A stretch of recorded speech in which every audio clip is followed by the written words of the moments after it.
യുടെ എല്ലാ പ്രിയ പ്രേക്ഷകർക്കും കർത്താവായ യേശു ക്രിസ്തുവിന്റെ നിസ്തുല നാമത്തിലുള്ള സ്നേഹവും വന്ദനവും അറിയിക്കുന്നു. പ്രിയപ്പെട്ട ദൈവമക്കളെ, നിങ്ങൾ ഓരോരുത്തരും നിങ്ങളുടെ വിലപ്പെട്ട സമയം ഈ സാക്ഷ്യം കേൾക്കുന്നതിന് വേണ്ടി ചിലവഴിക്കുന്നതിന് നിങ്ങൾക്ക് ഞങ്ങൾ ആദ്യമായി നന്ദി അറിയിക്കുന്നു. നിങ്ങൾ എല്ലാവരെയും കർത്താവ് ധാരാളം അനുഗ്രഹിക്കുമാറാകട്ടെ. ഓരോ സാക്ഷ്യങ്ങളും നിങ്ങളുടെ ഓരോരുത്തരുടെയും ജീവിതത്തിൽ ആത്മീക വർധനവനും അത് വലിയൊരു കർത്താവിനോട് നിങ്ങളെ അടുപ്പിക്കുന്നതിനൊരു വലിയൊരു കാരണവുമാക്കി തീർക്കട്ടെ എന്ന് ഞങ്ങൾ കർത്താവിൽ ആഗ്രഹിക്കുന്നു, പ്രാർത്ഥിക്കുന്നു. കർത്താവ് നിങ്ങളെല്ലാവരെയും സഹായിക്കട്ടെ. ഇന്ന് നമ്മോടൊപ്പം അനുഗ്രഹിക്കപ്പെട്ടതായ ഒരു സാക്ഷ്യവുമായി കടന്നു വന്നിരിക്കുന്നത് ഒരു മനഃശാസ്ത്രജ്ഞനാണ്. ഒരുപാട് ബിസിയുള്ളതായ ഒരു ഡോക്ടറാണ്. ആ ഡോക്ടറിന്റെ സാക്ഷ്യം നിങ്ങളുടെ ഓരോരുത്തരെയും ജീവിതത്തിൽ വലിയധികം അനുഗ്രഹമായി തീരുമെന്ന് ഞാൻ കർത്താവിൽ വിശ്വസിക്കുന്ന ഒരു ഹൈന്ദവ ബാക്ക്ഗ്രൗണ്ടിൽ ജനിച്ചു വളർന്ന ഒരു ഡോക്ടർ എങ്ങനെ യേശു ക്രിസ്തുവിനെ കണ്ടുമുട്ടി, കർത്താവ് തന്നെ ഈ കാലഘട്ടത്തിൽ എങ്ങനെ ഉപയോഗിക്കുന്നു എന്നുള്ളതൊക്കെ നമുക്ക് വളരെയധികം ശ്രദ്ധയോടെ കേൾക്കുവാൻ ഇടയായി തീരട്ടെ. കർത്താവിന്റെ ദാസനെ ഞങ്ങൾ ജോയ്സ് ടിവിയിലേക്ക് വളരെയധികം സ്നേഹത്തോടുകൂടെ സ്വാഗതം ചെയ്യുന്നു. ഒത്തിരി ബിസി ആണല്ലോ ഡോക്ടറെ. ഓക്കെ, കർത്താവ് സഹായിക്കട്ടെ. ആത്മീയ കാര്യങ്ങളിലും അല്ലാത്ത മറ്റു പല കാര്യങ്ങളിലും ഒരു ഡോക്ടർ എന്ന നിലയിൽ ഒത്തിരി കാര്യങ്ങളുണ്ട്. അതോടൊപ്പം ആത്മീയ കാര്യങ്ങളിലും കുടുംബമായി പങ്കെടുക്കുന്നതൊക്കെ ഞാൻ കാണുന്നുണ്ട്. കർത്താവ് നിങ്ങളെ അനുഗ്രഹിക്കട്ടെ. എല്ലാ പ്രാക്ടീസിലും ഒക്കെ ദൈവകൃപ കൂടെ ഇരിക്കട്ടെ. സൈക്യാട്രിക് ഡോക്ടർ ആണല്ലോ. അപ്പൊ ഒരുപാട് പേരുടെ മനസ്സിന് ദൈവിക സമാധാനവും സന്തോഷവും ഒക്കെ ഡോക്ടറിലൂടെ ദൈവം പകർന്നു കൊടുക്കട്ടെ എന്ന് ആദ്യമേ തന്നെ ആശംസിക്കുന്നു. കർത്താവ് ഡോക്ടറെ സഹായിക്കട്ടെ. ഞങ്ങളോടൊപ്പം ആയിരിക്കുന്നതിൽ ഒത്തിരി സന്തോഷമുണ്ട്. ഡോക്ടറെ കർത്താവ് സഹായിക്കട്ടെ. ഡോക്ടർ എവിടെ നിന്നാണ് ഞങ്ങളോടൊപ്പം ജോയിൻ ചെയ്തിരിക്കുന്നത്, വീട്ടില് ആരൊക്കെയുണ്ട് എന്നൊക്കെ ഒന്ന് പരിചയപ്പെടുത്തിയാല്. ഞാനിവിടെ കരുനാഗപ്പള്ളി, അതായത് കേരളത്തിന്റെ തെക്കായിട്ടുള്ള കൊല്ലം ജില്ലയിലെ കരുനാഗപ്പള്ളി ടൗണിൽ തന്നെയാണ് വീട്. കരുനാഗപ്പള്ളി ഹൈസ്കൂൾ ജംഗ്ഷൻ തൊട്ട് പടിഞ്ഞാറായിട്ട് ഞങ്ങളുടെ വീട് ഉണ്ടായിരിക്കുന്നത്. ഞാൻ ഇവിടെ തന്നെ ജനിച്ചു വളർന്നതൊക്കെ. വീട്ടില് ഭാര്യ ഡോക്ടർ ശ്രീകല സാക്ഷ്യം ജോയ്സ് ടിവിയിലെ കുറച്ച് ആൾക്ക് വന്നായിരുന്നല്ലോ. ശ്രീകലയും ഇതുപോലെ ഹൈന്ദവ വിശ്വാസത്തിലേക്ക് വന്ന ഒരാളാണ്, ഡോക്ടറാണ്, ഗവൺമെന്റ് സർവീസിലാണ്. ഇവിടെ അഴീക്കൽ PHC ഡിഗ്രി ഓഫീസറായിട്ട് വർക്ക് ചെയ്യുന്നു. 3 പെൺകുഞ്ഞുങ്ങളാണ് എനിക്കുള്ളത്. അർപ്പിത, ജ്യോത്സ്ന, പ്രാർത്ഥന. ആദ്യത്തെ 2 ട്വിൻസ് ആണ്. അവർ 5ാം ക്ലാസ് ഇപ്പം ഫൈനൽ എക്സാം ഒക്കെ എഴുതാൻ തുടങ്ങിയിരിക്കുന്നു. ഇളയ കുഞ്ഞ് 1ാം ക്ലാസ്സിലേക്ക്. അങ്ങനെ പിന്നെ അച്ഛനും അമ്മയും കൂടെ ഉണ്ട്. അങ്ങനെ സന്തോഷമായി പോകുന്നു. ഓക്കെ ഡോക്ടറെ, ഞാൻ ജീവിതത്തിലെ കർത്താവ് നമ്മെ നടത്തിയ വിധങ്ങളൊക്കെ ഒത്തിരി കേൾക്കാനുണ്ട്. ഞങ്ങൾ അത് ആഗ്രഹത്തോടെ ആയിരിക്കുന്നു. അതിലേക്ക് കടക്കുന്നതിന് മുന്നമേ തന്നെ നമുക്ക് ദൈവസന്നിധിയിൽ പ്രാർത്ഥിക്കാം. ഹല്ലേലൂയ. സ്തോത്രം സ്തോത്രം സ്തോത്രം. പരിശുദ്ധ കർത്താവെ, നന്ദി നിറഞ്ഞ ഹൃദയത്തോടൊപ്പം ഞങ്ങൾ നമ്മുടെ സന്നിധിയിലേക്ക് അടുത്തു വരുന്നു. കർത്താവെ, ഹല്ലേലൂയ. ദൈവദാസനെ കരങ്ങളിൽ ഏൽപ്പിക്കുന്നു. കർത്താവെ, ഹല്ലേലൂയ. കർത്താവ് നടത്തിയ വിധങ്ങളും വഴികളും കർത്താവിനെ കണ്ടുമുട്ടിയതും കർത്താവ് ഉപയോഗിക്കുന്നതും ഒക്കെ കർത്താവെ കേൾക്കുവാൻ ഞങ്ങൾ ആഗ്രഹത്തോടെ ആയിരിക്കുന്നത്. പറയുവാനുള്ള എല്ലാ പ്രാപ്തിയും ദൈവകൃപയും ദാസനമേൽ പരിശുദ്ധാത്മാവ് കൊടുത്താട്ട് കേൾവിക്കാർക്ക് ഒരു അനുഗ്രഹമാകട്ടെ, വിടുതലാകട്ടെ, ആശ്വാസമാകട്ടെ. സമ്പൂർണമായും കൂടെ കരങ്ങളിൽ ഏൽപ്പിക്കുന്നു യേശു ക്രിസ്തുവിന്റെ നാമത്തിൽ തന്നെ. ആമേൻ. ഹല്ലേലൂയ. ആമേൻ ആമേൻ. ഡോക്ടർ, ഇനിയുള്ള സമയം ഞാൻ നൽകി തരികയാണ്. ഡോക്ടറിന് ഉപയോഗിക്കാവുന്നതാണ്. Okay, thank you. ഞാൻ പറഞ്ഞതുപോലെ ഇവിടെ ഈ കൊല്ലം ജില്ലയിലെ കർണാടകയിൽ ജനിച്ച് വളർന്നതൊക്കെ. അച്ഛന് സെൻട്രൽ ഇന്റലിജൻസ് ബ്യൂറോ CID ഉദ്യോഗസ്ഥനായിട്ടാണ് റിട്ടയർ ചെയ്തത്. അമ്മ ഇലക്ട്രിസിറ്റി ബോർഡിൽ നിന്നായിരുന്നു റിട്ടയർ ചെയ്തത്. 2 മൂത്ത ചേച്ചിമാരുണ്ട്. മൂത്ത ചേച്ചി ഡോക്ടർ ആണ്, സ്കാനിങ് ഡോക്ടർ, മസ്കറ്റിലായിരിക്കും. ചേച്ചിയുടെ അടുത്ത് തന്നെ ചേച്ചിയും കുടുംബമായിട്ടുള്ളത്. ഞാൻ പറഞ്ഞതുപോലെ ഞാനൊരു ഹൈന്ദവ നായർ പശ്ചാത്തലത്തിൽ നിന്ന് ഈ ഒരു വിശ്വാസത്തിലേക്ക് വരാൻ ഇടയായതിന്റെ 17ാമത്തെ വയസ്സ് സെക്കൻഡ് പ്രീ ഡിഗ്രി അവസാനിക്കാറാവുന്ന സമയത്ത് ഈ വിശ്വാസത്തിലേക്ക് കടന്നു വരുന്നത്. ഞാന് കൊച്ചുനാൾ മുതൽ ഭയങ്കര ഒരു വളരെ കൺസർവേറ്റീവ് ഹിന്ദു ഫാമിലി ആയിരുന്നു. എന്നുവെച്ചാല് വളരെ അമ്പലഭക്തി, നാമജപം, അമ്പലഭക്തി, നാമം, ഇങ്ങനെയുള്ള തീർത്ഥാടനങ്ങള്, അതുപോലെ സഹസ്രനാമങ്ങള്, അങ്ങനെയുള്ള ആ ഒരു അമ്പലഭക്തി, അതിലൊരു അല്ലാതെ അടിയുറച്ച് വിശ്വസിക്കുകയും അങ്ങനെയുള്ളൊരു ഇതായിരുന്നു. ഞാൻ എന്റെ തിരിഞ്ഞു നോക്കുമ്പോൾ ആ ഒരു 3ാം ക്ലാസ് ആ സമയമൊക്കെ തന്നെ ഈ ഒരു ദൈവോന്മുഖമായിട്ടുള്ള ഒരു ചിന്തകളൊക്കെ ഹൃദയത്തിൽ പാകപ്പെടുവാൻ അതിന്റെ മൂത്ത ചേച്ചിയാണ് അതിനിടയായത്. മൂത്ത ചേച്ചി എന്നെക്കാട്ടിൽ 6 വയസ്സ് വ്യത്യാസമുണ്ട്. അപ്പൊ ഞാൻ 3ാം ക്ലാസ് ആകുമ്പോൾ ചേച്ചി 3ാം ക്ലാസ്സിലായിരിക്കണം. അപ്പൊ ആ സമയത്ത് ഇങ്ങനെ ഞാനൊരു കാത്തലിക് സ്കൂളിലാണ് പഠിച്ചത്, ഇവിടെ ചാവറ ലൂർദ് മാതാ സ്കൂളിൽ. അപ്പൊ അതിന് മോറൽ സയൻസ് ഒക്കെ നമ്മൾ പഠിക്കുമ്പോഴും ഇങ്ങനെയൊക്കെ ഒരു കൊച്ചുനാളിലെ ആ ഒരു വാശിയും കാര്യങ്ങളൊക്കെ കഴിഞ്ഞാൽ ആ ഒരു കാലഘട്ടമൊക്കെ കഴിഞ്ഞ് നമ്മൾ കുറച്ചുകൂടെ ആ ഒരു പഠനത്തിനോടൊക്കെ ശ്രദ്ധ ചെലുത്തുന്നത് ഞാൻ 3ാം ക്ലാസ്സിൽ. 2ാം ക്ലാസ് വരെയൊക്കെ ഒരു ആവറേജ് സ്റ്റുഡന്റ്, എന്തോ ഒരു 16 റാങ്ക് കിട്ടിയതായിട്ടൊക്കെ എനിക്ക് ഓർമ്മയുണ്ട് 2ാം ക്ലാസ്സിലേക്ക്. പക്ഷെ 3ാം ക്ലാസ്സിലായപ്പോൾ 3ാം ക്ലാസ്സിലെ ജൂൺ മാസം ക്ലാസ് തുറന്നപ്പോൾ തന്നെ മൂത്ത ചേച്ചി എന്നെ അങ്ങ് ഇരുത്തി പഠിപ്പിക്കാൻ തുടങ്ങി, ഞാനൊന്ന് പഠിക്കാൻ തുടങ്ങി. അങ്ങനെ പഠിക്കുമ്പോ ടീച്ചേഴ്സ് ചോദിക്കുന്നു, ഉത്തരം പറയുന്നു, വളരെ സന്തോഷം. അങ്ങനെ ഫസ്റ്റ് യൂണിറ്റ് ടെസ്റ്റ് തന്നെ ക്ലാസ്സിൽ ഫസ്റ്റ് ആവുന്നു. പിന്നീട് 3ാം ക്ലാസ്സില് അവിടെ ക്ലാസ് ഫസ്റ്റ് ആയിരുന്നു. 4ാം ക്ലാസ് മുതൽ സ്കൂൾ ഫസ്റ്റ് ആയിരുന്നു. വെച്ചാൽ 2 ഡിവിഷൻസ് സ്കൂൾ ഫസ്റ്റ്. അങ്ങനെ ഞാനത് വരുന്നതിന്റെ കാര്യം എന്ന് പറഞ്ഞാൽ അങ്ങനെയൊക്കെയുള്ള ഒരാളെ ആണ് ദൈവം ഇങ്ങനെ ഒരു കർത്താവിലേക്ക് കൊണ്ടുവന്നു എന്നുള്ളൊരു കാര്യം, അതിന്റെ ഒരു ബാക്ക്ഗ്രൗണ്ട് പറഞ്ഞു വരുമ്പോ അപ്പം 10ാം ക്ലാസ് വരെ സ്കൂൾ ഫസ്റ്റ് ആയിട്ടൊക്കെ പഠിച്ചു. എന്റെ ഓർമ്മ ശരിയാണെങ്കിൽ അവർ 7ാം ക്ലാസ്സിൽ ഒരു തേർഡ് മിഡ് ടേമിന് 2 മാർക്കിന്റെ വ്യത്യാസത്തിൽ തേർഡ് റാങ്ക് ആയി പോയി വെച്ച് ബാക്കി എല്ലാ സ്കൂൾ ഫസ്റ്റ് ആയിരുന്നു. മോഡൽ പരീക്ഷ കഴിഞ്ഞിട്ട് SSLC ആയപ്പോൾ ഒരു ബ്രേക്ക് ത്രൂ ആയി എന്ന് പറഞ്ഞാൽ അന്നത്തെ SSLCക്ക് റാങ്ക് കിട്ടുന്നത് ഒരു വലിയ ഒരു ഗ്ലോറിയസ് ആയിട്ടുള്ള കാര്യമായിട്ട് കണക്കാക്കപ്പെട്ടിരുന്ന കാലമായിരുന്നു 15ാം റാങ്ക്. അപ്പൊ ഞങ്ങളുടെ സ്കൂളില് ആ സീനിയർ പ്രീവിയസ് ഇയേഴ്സിലൊക്കെ ഫസ്റ്റ് റാങ്ക് കിട്ടുന്ന ആൾക്ക് 15ാം റാങ്ക് കിട്ടുന്ന അതുപോലെ ആ ഒരു രീതിയിലുള്ള പഠനവും കാര്യങ്ങളും ഒക്കെയാണ്. അപ്പം ഈ വർഷം പറഞ്ഞാൽ അന്നത്തെ 1998 SSLC ആണ് ഞാൻ. അപ്പൊ 1998 SSLC അപ്പം ആ ഒരു റാങ്ക് പ്രതീക്ഷയായിട്ട് വളരെ ചുറ്റുപാടുള്ള പഠനവും കാര്യങ്ങളും ഒക്കെ. അതിനോടൊപ്പം തന്നെ വളരെ ഞാൻ യുവജനോത്സവത്തിന് വളരെ പാഠ്യേതര കാര്യങ്ങളിലൊക്കെ ഇൻവോൾവ് ആയിരുന്നു. ഒത്തിരി കഥാരചന, കവിതാരചന, എന്താ പറയുക, ഈ അതുപോലൊക്കെയുള്ള ഉപന്യാസ മത്സരം, അതുപോലൊക്കെയുള്ള കാര്യങ്ങൾ, കവിതാപാരായണം, അങ്ങനെയൊക്കെയുള്ള കാവ്യകേളി, അക്ഷരശ്ലോകം, അങ്ങനെയൊക്കെയുള്ള പല കാര്യങ്ങളും ഒക്കെ ആയിട്ട് അങ്ങനെ ഒത്തിരി സാഹിത്യപരമായിട്ടുള്ള കാര്യങ്ങളും പിന്നെ കുറച്ച് ഡ്രോയിങ്, പെയിന്റിങ്, അങ്ങനെയൊക്കെയുള്ള കാര്യങ്ങളും ഒക്കെ ആയിട്ട് ഈ ജില്ലാ കലോത്സവത്തിനൊക്കെ അങ്ങനെ ഒരു ചെറിയൊരു കലാപ്രതിഭ അങ്ങനെയൊക്കെ പറഞ്ഞ് പിന്നെ അങ്ങനെയൊക്കെയുള്ള യുവജനോത്സവങ്ങൾ അങ്ങനെ വളരെ ആക്റ്റീവായിട്ട് ക്വിസ് ഉള്ള കാര്യങ്ങളിലൊക്കെ നമ്മൾ എല്ലാത്തിനും മത്സരങ്ങളിലൊക്കെ പങ്കെടുത്ത് സമ്മാനങ്ങൾ വാങ്ങിക്കുന്നു. നമ്മളങ്ങനെ മതി എല്ലാവരുടെയും ടീച്ചേഴ്സിന്റെ ഒരു കണ്ടുപിടിയായിട്ട് അങ്ങനെ നമ്മള് എന്തോ വലിയ ആളാണെന്നുള്ളൊരു ഭാവത്തിൽ അങ്ങനെ അങ്ങ് പോവുകയാണ്. അപ്പൊ അങ്ങനെയുള്ളൊരു സമയത്ത് കർത്താവ് നമ്മളെ പിടിക്കണമെങ്കിൽ നമ്മളെ ഉടയ്ക്കണമല്ലോ. അതായത് ജ്ഞാനികളെയും വിവേകികളെയും ഒക്കെ മറച്ചു വെച്ചിട്ട് ശിശുക്കൾക്ക് വെളിപ്പെടുത്തുന്ന ഒരു സത്യമാണ്. ഇപ്പൊ ഒരു ശിശുവിന്റെ ഒരു താഴ്മയിലേക്ക് ഒരു നുറുക്കത്തിലേക്ക് വരാൻ വേണ്ടി ദൈവം ചെയ്ത ഒരു മേജർ ബ്രേക്ക് ത്രൂ എന്ന് പറഞ്ഞാൽ ഈ SSLC റിസൾട്ട് ആയിരുന്നു. SSLC ഞാൻ ഒരു 15 മാത്രമല്ല, ഒരു 3 അതുപോലെ 580 മേലെയൊക്കെ 600-ൽ 580 മേലെയൊക്കെ റാങ്ക് മാർക്ക് പ്രതീക്ഷിച്ച എനിക്ക് മാർക്ക് കിട്ടിയപ്പോൾ 550 മാർക്കേ ഉള്ളൂ. അത് എനിക്ക് വിശ്വസിക്കാൻ പറ്റാത്തൊരു മാർക്കാണ്. ഇത് എന്റെ മാർക്കല്ല എന്ന് വെച്ചാല് എനിക്ക് ഇങ്ങനെ ഒരു മാർക്ക് കിട്ടത്തില്ല. എന്ന് വെച്ചാൽ ഞാൻ അതുപോലെ ഏറ്റവും നന്നായിട്ട് എഴുതിയ പേപ്പേഴ്സിനൊക്കെ 49, 50 ഒക്കെ കിട്ടുമെന്ന് പ്രതീക്ഷിച്ച പേപ്പേഴ്സിനൊക്കെ 40, 43 ഒക്കെ ഉള്ളൂ. അങ്ങനെ അത് പ്രീവാല്യൂഷൻ കൂടിയതിൽ ഞാൻ സ്കൂളിലെ SSLCക്ക് റാങ്ക് വാങ്ങിക്കുന്ന വിചാരിച്ച അയാളെ സ്കൂളിൽ തന്നെ 6-മതോ 7-മതോ ആയിപ്പോയി. അപ്പൊ എനിക്കത് വല്ലാതൊരു ഷാറ്ററിങ് എക്സ്പീരിയൻസ് ആയിരുന്നു.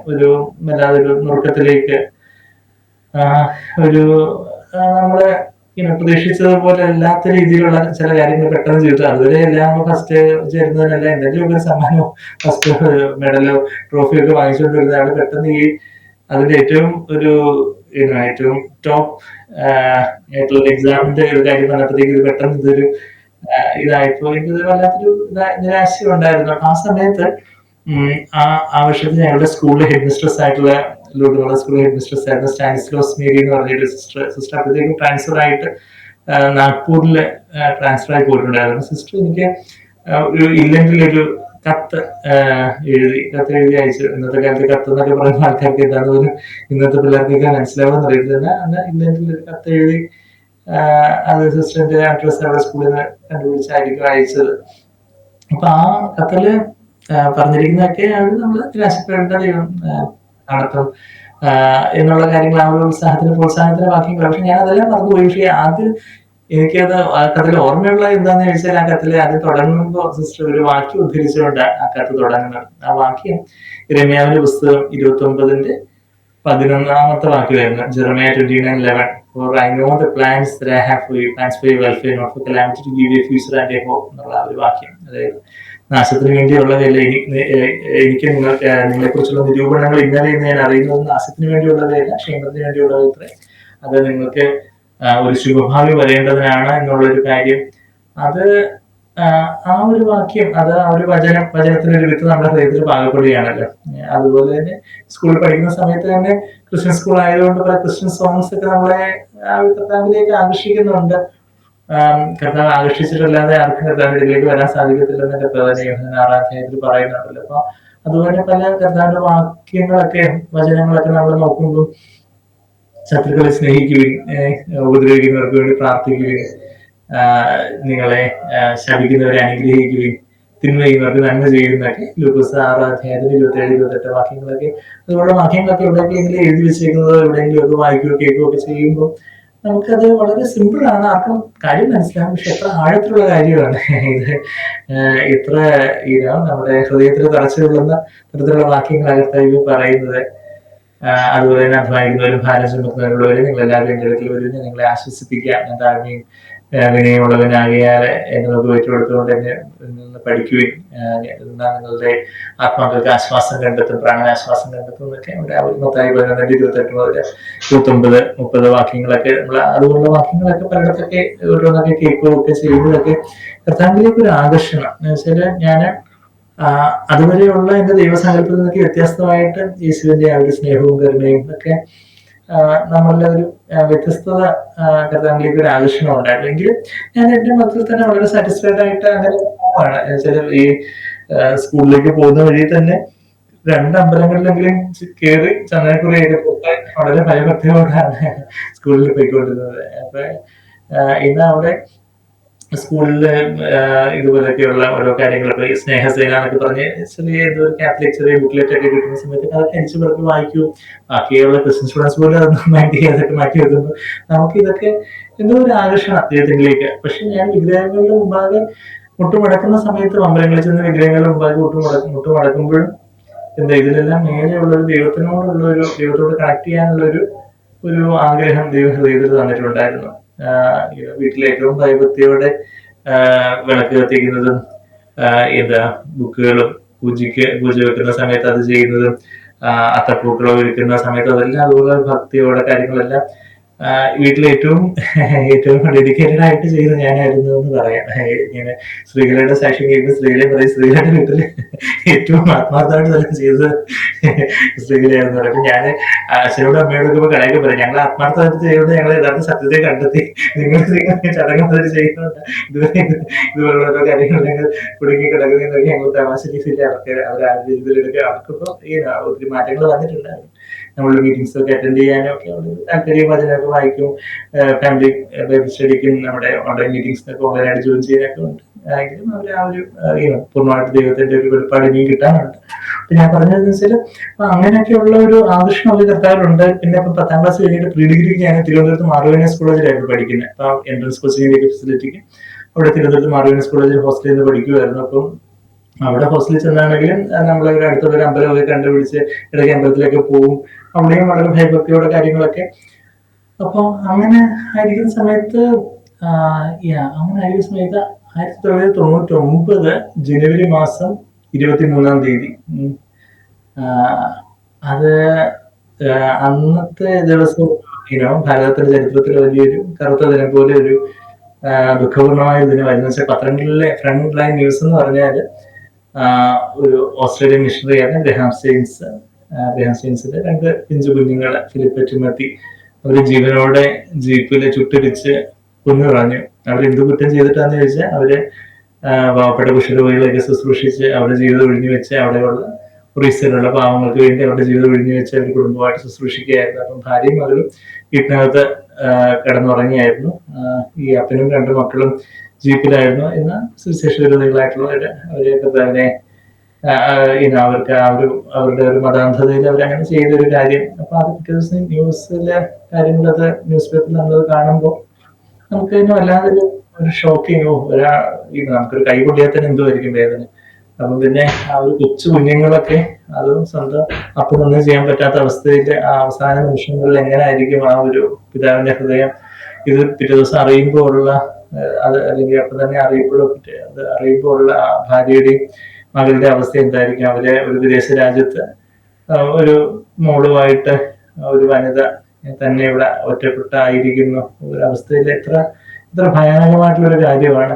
എന്നാൽ ആ ന്യൂസ് പേപ്പറിന്റെ ഒരു കോളമായിട്ട് ഗ്ലാഡിസ്റ്റൈൻസിന്റെ ഒരു വാർത്ത, ഗ്ലാഡിസ്റ്റൈൻസ് പറഞ്ഞൊരു കാര്യം ന്യൂസ് പേപ്പറിൽ റിപ്പോർട്ട് ചെയ്തിരുന്നു. എന്ന് പറഞ്ഞാല് ഗ്ലാഡിസ്റ്റൈൻസ് പറഞ്ഞൊരു കാര്യം, ഇപ്പം ബാക്കി ഇന്നത്തെ കാലത്ത് ഓരോ ഇതൊക്കെ നടക്കുമ്പം ഇവർക്ക് മാക്സിമം ശിക്ഷ വാങ്ങിച്ചു കൊടുക്കണം, അതാണ് ഇതാണെന്നൊക്കെ പറഞ്ഞുള്ളത് നമുക്ക് അങ്ങനെ പറയുന്നത് നമുക്ക് കുറ്റം പറയാനില്ല. പക്ഷെ ഇന്ന് ഈ ഗ്ലാഡിസ്റ്റൈൻസ് പറഞ്ഞ എന്താ, എന്റെ ഭർത്താവിന്റെ ഘാതകത ഞാൻ ക്ഷമിക്കുന്നു, ഞാൻ അവരോട് ഞാൻ ക്ഷമിച്ചിരിക്കുന്നു, യേശു കർത്താവ് എന്നോട് അതാ പഠിപ്പിച്ചിട്ടുള്ളത്, നിയമത്തിന്റെ വഴിക്ക് പോകട്ടെ, പക്ഷെ എനിക്ക് അവർക്കെതിരായിട്ടൊന്നുമില്ല. എനിക്കത് ഹൃദയത്തിൽ വലിയൊരു ഒരു പ്രിക്കിംഗ് ആയിരുന്നു. അത് നമ്മളുടെ ഈ പറയുന്ന യേശുവിന്റെ സ്നേഹവും കാര്യങ്ങളൊക്കെ വളരെ യഥാർത്ഥത്തിലുള്ള കാര്യങ്ങളാണ്. പലരുടെയും ജീവിതത്തിൽ അവർ അതുപോലെ ആ കാര്യങ്ങളെ അനുസരിച്ച് ജീവിക്കുന്നവരുണ്ടെന്നൊക്കെ ഉള്ള ഒരു കാര്യം അതെന്റെ ഹൃദയത്തിൽ വല്ലാതെ പിടിച്ചു വലച്ചിരുന്നു. എന്ന് അത് കഴിഞ്ഞ് ഞാൻ നമ്മളുടെ നോർമലായിട്ടുള്ള ജീവിതത്തിൽ അങ്ങനെ ആ ഒരു ഹൈന്ദവ മാർഗത്തിൽ അങ്ങനെ പോവുകയാണ്.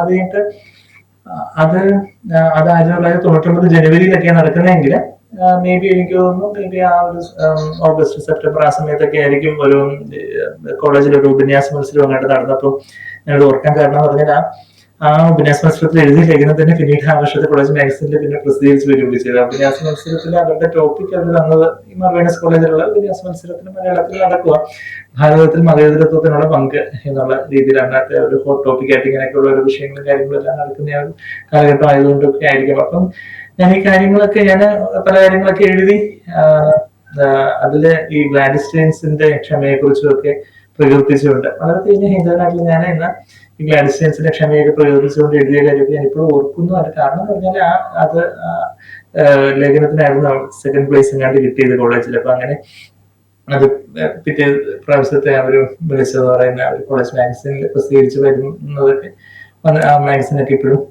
എവിടെയോ ഉണ്ട്. അപ്പൊ ഞാൻ പറഞ്ഞതെന്ന് വെച്ചാല് അങ്ങനെ നമ്മുടെ ഹൃദയത്തെ അതൊക്കെ അങ്ങനെയൊക്കെയുള്ള പല കാര്യങ്ങളൊക്കെ നമ്മുടെ ഹൃദയത്തെ കർത്താവിലേക്ക് ആകർഷിക്കുന്നുണ്ട്.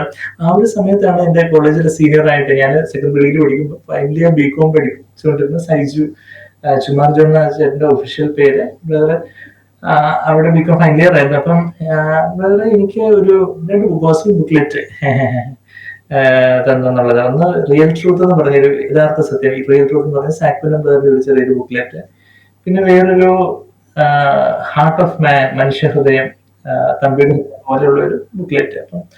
അപ്പൊ എപ്പോഴെങ്കിലും സമയം കിട്ടുമ്പോൾ സന്ധ്യ ഇത് വായിക്കാൻ വെച്ചു എന്ന് പറഞ്ഞ് തന്നു.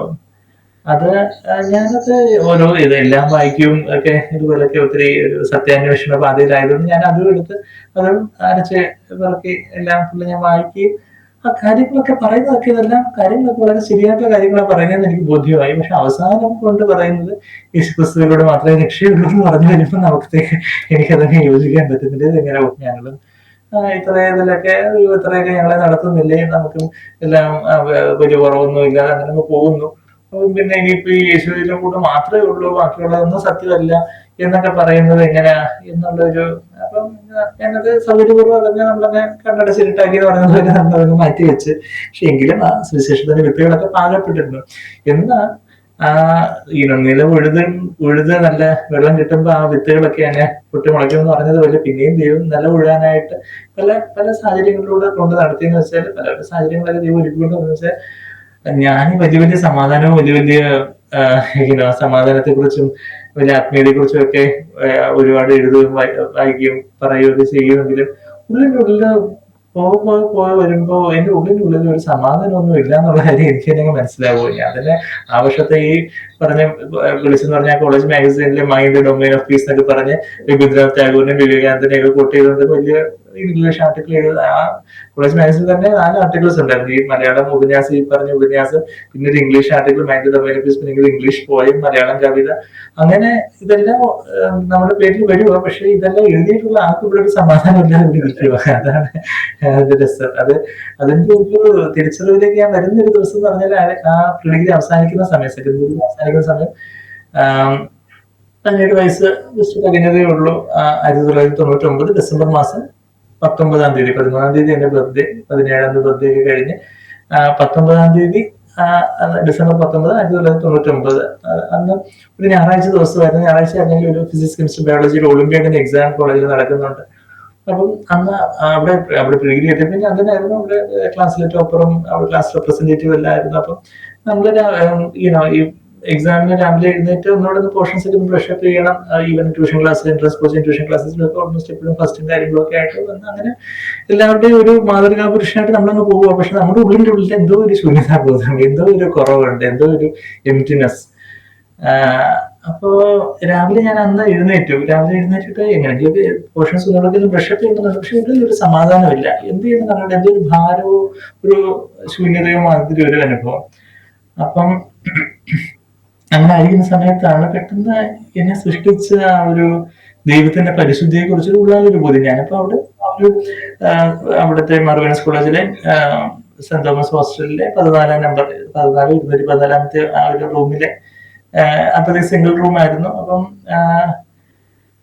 സിംഗിൾ റൂം ആയിരുന്നു. അപ്പൊ ഞാനാണെങ്കിൽ ഫസ്റ്റ് ഡിഗ്രി ആയിരുന്ന സമയത്ത് തന്നെ എനിക്കൊരു ഗിഡിയൻസിന്റെ ഒരു ബൈബിള് ഒരു സീനിയർ ആയിട്ടുള്ള ഒരു ചേട്ടന് ഗിഫ്റ്റ് ആയിട്ട് തന്നിട്ടുണ്ടായിരുന്നു. പിന്നെ ഞാൻ തന്നെ അന്വേഷിച്ച് കണ്ടുപിടിച്ച് എന്റെ നേരത്തെ റൂംമേറ്റ് ആയിരുന്ന ദീപകിന്റെ കയ്യിൽ നിന്ന് ഒരു ഫുൾ ബൈബിളൊക്കെ സംഘടിപ്പിച്ചിട്ടുണ്ടായിരുന്നു. അപ്പൊ ആ ബൈബിളൊക്കെ ഇടയ്ക്കൊക്കെ മറിച്ചൊക്കെ നോക്കുമായിരുന്നു. പക്ഷെ നമ്മൾ വലിയ ഹിന്ദു ഭക്തിയും കാര്യങ്ങളൊക്കെ. അപ്പൊ ഞാനിങ്ങനെ മേശയ്ക്ക് ഇടയിൽ ഇങ്ങനെ കസേരയിട്ടിരിക്കും. രാവിലെ ഒരു 6:30 സമയമായി കാണും. അപ്പം കഴുത്തിൽ ചിരിച്ചു കെട്ടിയ ഗണ്ടയൊക്കെ ഉള്ള സ്വർണ്ണമാലയൊക്കെ കിടപ്പുണ്ട്. സരസ്വതി ദേവിയുടെ ഫോട്ടോ മേശപ്പുറത്ത് വെച്ചിരിക്കുന്നു. ഭഗവത്ഗീത, മാതൃവാണി എന്ന് പറഞ്ഞ അമൃതാനന്ദമയുടെ പ്രസിദ്ധീകരണം, വിവേകാനന്ദന്റെ പുസ്തകങ്ങൾ, ട്രാൻസ്ജെൻഡർ മെഡിറ്റേഷനെ കുറിച്ചുള്ള ബുക്ക്ലെറ്റ്സ്, അതുപോലുള്ള കാര്യങ്ങളെല്ലാം അതുപോലുള്ളതെല്ലാം ഉണ്ട്. അതിന്റെ കൂടത്ത് ബൈബിളും ഉണ്ട്. അപ്പൊ പെട്ടെന്ന് ആ ഒരു വല്ലാത്തൊരു ശൂന്യത ബോധത്തില് എന്നെ സൃഷ്ടിച്ച ദൈവത്തിന്റെ പരിശുദ്ധിയുടെ ഒരു ഉള്ളാലൊരു ബോധ്യം. പക്ഷെ ആ ദൈവത്തിന്റെ പരിശുദ്ധിയുടെ മുമ്പാകെ ഞാൻ ഒന്നുമല്ല എന്നുള്ളൊരു ആദ്യമായിട്ടുള്ള തിരിച്ചറിവ്. അതുവരെ എന്റെ വിചാരം ഞാനെന്താ വലിയ ആത്മീയനാണ്, ഞാൻ ദൈവത്തിന്റെ വലിയ അടുത്ത ആളാണ്, വലിയ ഒരു ആധ്യാത്മികമായിട്ടുള്ള എല്ലാ കാര്യങ്ങളൊക്കെ പറയുകയോ എഴുതുകയൊക്കെ ചെയ്യുന്ന ആളായതുകൊണ്ടൊക്കെ. പക്ഷെ ആദ്യമായിട്ട് നമ്മളൊന്നും അല്ല, ഒരു ദൈവത്തിന്റെ പരിശുദ്ധിയുടെ മുമ്പാകെ ഒരു നീച ഭാവിയാണെന്നൊരു ഉള്ളാലൊരു ബോധ്യവും. പെട്ടെന്ന് എനിക്ക് ബൈബിൾ എടുത്ത് തുറന്നു നോക്കണം എന്നൊരു ഉള്ളാലൊരു തോന്നല്. അതായത് ഞാനത് നമ്മളുടെ ഒരു പാട്ടില് ഞാൻ ശ്രീലങ്കയുടെ കുറച്ചാൾ മുമ്പ് ഞങ്ങളത് സ്റ്റുഡിയോയിൽ പാടി ചെയ്ത് അപ്ലോഡ് ചെയ്തിട്ടുണ്ട് യൂട്യൂബിൽ. എന്റെ യേശുനായകൻ എനിക്ക് നല്ല സ്നേഹിതൻ എന്ന് പറഞ്ഞൊരു പാട്ടുണ്ട്. അതിനകത്തൊരു സ്റ്റാൻസ് ഇങ്ങനെ: ആരും സഹായമായില്ലാതെ ഞാൻ പാരം വലഞ്ഞിടും വേളയിൽ, ആരും സഹായമായില്ലാതെ ഞാൻ പാരം വലഞ്ഞിടും വേളയിൽ, അരുമയോടൻ അരികിൽ വന്ന ആത്മനാഥൻ യേശുവാ, അരുമയോടൻ അരികിൽ വന്ന ആത്മനാഥൻ യേശുവാ, എന്റെ യേശുനായകൻ എനിക്ക് നല്ല സ്നേഹിതൻ, എന്റെ യേശുനായകൻ എനിക്ക് നല്ല സ്നേഹിതൻ. അതൊരു പഴയൊരു പാട്ടാ. എന്നാ അതിന്റെ ആ വരികൾ, ആരും സഹായമായില്ലാതെ ഞാൻ പാരം വലഞ്ഞിടം വേളയിൽ, അരുമയോടെ അരികിൽ വന്ന ആത്മനാഥൻ യേശു, അതുപോലൊരു ആ ഒരു ഹോസ്റ്റൽ മുറിയിലേക്ക് കർത്താവ് എന്റെ അടുക്കിലേക്ക് വന്ന് എന്റെ ഹൃദയത്തിൽ നിറച്ചു എന്ന് വേണം പറയാൻ. എന്ന് പറഞ്ഞാല് ആ ഒരു പെട്ടെന്ന് എനിക്ക് ബൈബിൾ തുറന്നു നോക്കണമെന്ന് തോന്നി. ഞാനും മറിച്ച് എന്റെ കണ്ണുകൾ ഉടക്കുന്നത് എഹെസ്കേല്, നമ്മൾ ഇംഗ്ലീഷിൽ എസെക്കിയേൽ എന്ന് പറയുമല്ലോ, മലയാളത്തിൽ എഹെസ്കേൽ 36 25, 26, 27 വാക്യങ്ങളിൽ ഇങ്ങനെ പറയുന്നത്, then I will sprinkle clean water on you and you will be clean. I will cleanse you from all your filthiness and from all your idols. I will give you a new heart and put a new spirit within you. I will take away the heart of stone from your flesh and give you a heart of flesh. I will put my spirit within you and I will cause you to walk in my statutes and you will be careful to observe my ordinances. ഈ ഒരു 3 വാക്യങ്ങൾ ഞാൻ വായിച്ചതും എന്റെ ഹൃദയത്തിൽ വലിയൊരു സ്വർഗത്തിന്റെ ഒരു സമാധാനത്തിന്റെ വലിയൊരു നദി വന്ന് നിറഞ്ഞു എന്നുള്ളത്. അതായത് ഇങ്ങനെ, ഞാൻ നിങ്ങളുടെ മേൽ ശുദ്ധജലം തെളിച്ച് നിങ്ങളെ നിർമ്മലരാക്കും, നിങ്ങൾക്ക് ഞാൻ പുതിയൊരു ഹൃദയത്തെയും പുതിയൊരു ആത്മാവിനെയും നൽകും, നിങ്ങളുടെ കല്ലുകളുടെ ഹൃദയത്തെ മാറ്റി മാംസമായ ഒരു ഹൃദയത്തെ ഞാൻ നിങ്ങൾക്ക് തരും, എന്റെ ആത്മാവിനെ നിങ്ങളുടെ ഉള്ളിലാക്കി നിങ്ങളെ എന്റെ ചട്ടങ്ങളെ നടക്കുമാറാക്കും, നിങ്ങൾ എന്റെ വിധികളെ പ്രമാണിച്ച് അനുഷ്ഠിക്കും. അപ്പം അത് ഞാൻ ആ വാക്യങ്ങൾ വായിക്കുകയും എനിക്കൊരു ക്ലെൻസിങ് എഫക്റ്റ് മാതിരിയാണ്. അതായത് ഈ സകല വിഗ്രഹങ്ങളെയും മലിനതകളെയൊക്കെ നീക്കുമെന്നാണ് എഴുതിയിരിക്കുന്നത്. അപ്പൊ ആ ഒരു സ്പ്രിംഗ്ലിങ് കർത്താവിന്റെ രക്തത്താലുള്ള ഒരു തളിക്കലായിരുന്നു, കഴുകലായിരുന്നു എന്നുള്ളത് പിന്നീട് തിരിഞ്ഞു നോക്കുമ്പോഴാണ് പിന്നീട് മനസ്സിലാവുന്നത്. ഞാനങ്ങനെ കഴുകപ്പെട്ടു, ഞാനങ്ങനെ ശുദ്ധമായി തീർന്നതായിട്ടുള്ള ഒരു ഉള്ളാലെ ഒരു ശുദ്ധ മനസാക്ഷിയായി ആവുന്നു. അതോടൊപ്പം തന്നെ എന്റെ ആത്മാവിനെ നിങ്ങളുടെ ഉള്ളിലാക്കി എന്റെ ചട്ടങ്ങളെ നടക്കുമാറാക്കും. ആ പരിശുദ്ധാത്മാവിന് വലിയൊരു നിറവ്, ആ ഒരു രക്ഷയും പരിശുദ്ധാത്മ നിറവും എല്ലാം കൂടെ ഒരുമിച്ച് അങ്ങ് അനുഭവിക്കുന്ന ഒരു അനുഭവമായിരുന്നു. എന്താ സ്വർഗത്തിന്റെ വലിയൊരു സന്തോഷവും സ്നേഹവും സമാധാനവും ഒക്കെ ഒരു അളവില്ലാത്ത നദിയായിട്ട് ഒന്നങ്ങ് നിറഞ്ഞു. ഇന്ന് ഞാൻ ഇപ്പം 26 വർഷങ്ങൾക്ക് ശേഷം, 26 വർഷങ്ങൾക്ക് ശേഷം തിരിഞ്ഞു നോക്കുമ്പോഴും ആ സ്നേഹത്തിന്റെ നദി ഒരുപാട് വർദ്ധിക്കുവാൻ കർത്താവ് ഇടയാക്കി എന്നുള്ളതാണ്. അപ്പൊ അതായിരുന്നു കർത്താവായിട്ടുള്ള സ്നേഹബന്ധത്തിന്റെ ഒരു കൃത്യമായ സ്നേഹബന്ധത്തിന്റെ ഒരു തുടക്കം, എന്റെ ഭാഗത്തു നിന്നുള്ള തുടക്കം. കർത്താവിനെ ലോകസ്വാമിയുടെ മുന്നമേ തെരഞ്ഞെടുത്തായിരുന്നു ഞാനത് തിരിച്ചറിഞ്ഞ അന്നായിരുന്നു. എത്ര വലിയൊരു എന്താ പറയാനത്, അത് സ്വർഗം, heaven came down and glory filled my soul എന്ന് പറയുന്നത് പോലെ സ്വർഗം താൻ ഇറങ്ങി വന്നു എന്നുള്ളൊരു അനുഭവമായിരുന്നു. അപ്പം അതുകൊണ്ട് പിന്നെ ആ പരീക്ഷയ്ക്ക് ചെന്ന് കർത്താവിന് കൂടുതൽ എഴുതുന്നൊരു പ്രതീതിയായിരുന്നു. ആ പരീക്ഷയ്ക്ക് ദിവസം ഇങ്ങനെ ഫസ്റ്റ് ആയിരുന്നു കോളേജിലൊക്കെ. 1 മാസം കഴിഞ്ഞിട്ട് അതിന്റെ റിസൾട്ട് ഒക്കെ വന്നത്. അപ്പൊ അതും ആ പരീക്ഷ എഴുതുമ്പോഴും അവിടെ കോളേജ് ഓഡിറ്റോറിയത്തിൽ എന്തോ ഒരു ധ്യാനം എന്തോ ക്രിസ്ത്യൻ മീറ്റിംഗ് എന്തോ നടക്കുന്നുണ്ടായിരുന്നു. അപ്പൊ അവിടെ നിന്ന് ആദ്യമായിട്ട് ഞാനൊരു കേൾക്കുന്ന ഒരു പാട്ട് ഏതാന്ന് വെച്ചാൽ, യേശു മാറാത്തവൻ യേശു മാറാത്തവൻ യേശു മാറാത്തവൻ എത്ര നല്ലവൻ ഇന്നും കൂടെയുള്ളവൻ. അപ്പൊ ആദ്യമായിട്ട് സർവ്വസൃഷ്ടികൾ ഒന്നായി സ്തുതിച്ചിട്ടുണ്ട്. പിന്നീട് നമ്മള് പാട്ടുപുസ്തകത്തിലൊക്കെ കാണുമ്പോൾ ഇത് ഞാൻ അന്ന് ഇതായിരുന്നല്ലോ കേട്ടെ ആ പാട്ട്. അതുവരെ നമുക്ക് വലിയ ക്രിസ്ത്യൻ സർവീസ് കാര്യങ്ങളൊന്നും അറിയത്തില്ല. ദൈവം അത് ഇങ്ങനെ ഈ ബാക്ക്ഗ്രൗണ്ട് മ്യൂസിക് കിട്ടത്തൊക്കെ പരീക്ഷ എഴുതാൻ വേണ്ടി നമ്മുടെ എന്തോ ഒരു കോളേജ് പരിപാടി നടക്കുമ്പോഴാണ് ഞങ്ങൾക്ക് ഇവിടെ ഈ ഒളിമ്പ്യാഡിന്റെ പരീക്ഷ നടക്കുന്നത്. അത് കഴിഞ്ഞിട്ട് പിന്നെ എനിക്കങ്ങ് ബൈബിൾ വായിക്കാനൊക്കെ ഭയങ്കര ആക്രാന്തം തുടങ്ങി. എന്നുവെച്ചാൽ എനിക്കങ്ങ് അതുവരെ നമുക്ക് അങ്ങനെ ഒന്നും തോന്നാത്ത കാര്യം, ഞാൻ ബൈബിൾ വായിക്കണം, കൂടുതൽ ക്രിസ്ത്യൻ സോങ്സ് കേൾക്കണം. ഞാൻ തന്നെ എന്റെ ക്രിസ്ത്യൻ ഫ്രണ്ട്സിനോട് ചോദിച്ചു, നിങ്ങളുടെ അന്ന് ഈ ഓഡിയോ കാസറ്റ്സ് ഒക്കെ, അപ്പൊ എന്തെങ്കിലുമൊക്കെ സോങ്സ്, അപ്പൊ അതിങ്ങനെ ഓരോ പാട്ടുകള് എന്റെ പ്രാണസഖി ശിവേ, അപ്പൊ അങ്ങനെ അതുപോലെ ഓരോ പാട്ടുകളൊക്കെ കേൾക്കുകയും കർത്താവിനോട് കൂടുതൽ അടുക്കുവാനും അങ്ങനെയൊക്കെയുള്ള അങ്ങനെയൊക്കെ അത് കഴിഞ്ഞപ്പോഴത്തേക്കും എന്തിനുണ്ട് ക്രിസ്മസ് അവധിയൊക്കെ ആയി. ക്രിസ്മസ് അവധി ആയിരുന്ന സമയത്ത് തന്നെ 99 ഡിസംബർ അവസാനത്തിന്റെ കാര്യം ഞാൻ പറയുന്നത്. അപ്പൊ ആണെങ്കിൽ പോലും നമുക്ക് ഈ എൻട്രൻസിന്റെ ട്യൂഷനും കാര്യങ്ങളൊക്കെ ഉള്ളതുകൊണ്ട് വീട്ടിലൊന്നും പോയില്ല, അവിടെ തന്നെ താമസിക്കുമായിരുന്നു. അത് കഴിഞ്ഞിട്ട് ജനുവരി കോളേജ് റീഓപ്പൺ ചെയ്തപ്പോഴത്തേക്കും ഞാൻ ഓടിച്ചെന്ന് ഈ സൈജുബേറിനെ തേടി കണ്ടുപിടിച്ചിട്ട് ചോദിച്ചു, ബ്രദറെ എനിക്ക് അന്ന് എന്തോ ബുക്ക്ലെറ്റ് തന്നല്ലോ, കൂടുതൽ എന്തെങ്കിലും ഇതുപോലുള്ള ബുക്ക്ലെറ്റ്സ് ഉണ്ടോ? അപ്പൊ പുള്ളിക്കാരൻ ഇതിനു മുമ്പ് ഞാൻ ചോദിച്ചു, കൂടുതൽ ബുക്ക്ലെറ്റ്സ് വേണമെങ്കിലും പറയണേന്ന് പറയുന്നത്. അപ്പൊ ഞാൻ വേണ്ടെന്നുള്ള രീതിയിൽ ഇതൊക്കെ തന്നെ മതി എന്നുള്ള രീതിയിൽ പറഞ്ഞ ഞാൻ ഇതിപ്പോ ഈ ഒരു അനുഭവം ഉണ്ടായപ്പോഴത്തേക്ക് എനിക്ക് തന്നെ ഭയങ്കര ഒരു കാര്യങ്ങൾ കൂടുതൽ അറിയണം എന്നുള്ളത്. ഞാൻ ആരും നമ്മുടെ പുറകെ നടന്നിട്ടില്ല. ഇന്നിപ്പോ ഓരോരുത്തർ പറയൂ നിങ്ങളാരും മതം മാറ്റി, ഇപ്പൊ നമ്മളാരും മതം മാറ്റിയില്ല, കർത്താവ് നമ്മുടെ മനസ്സ് ഹൃദയം മാറ്റി എന്നുള്ളതാണ്. അപ്പൊ ഞാൻ അങ്ങോട്ട് എന്ന് ചോദിച്ച്, അപ്പൊ അത് കഴിഞ്ഞിട്ട് ഒരു ഗുഡ് ഫൗണ്ടേഷൻ എന്ന് പറഞ്ഞ സാക്പിനുബേറിന്റെ ഒരു പുസ്തകമുണ്ട്.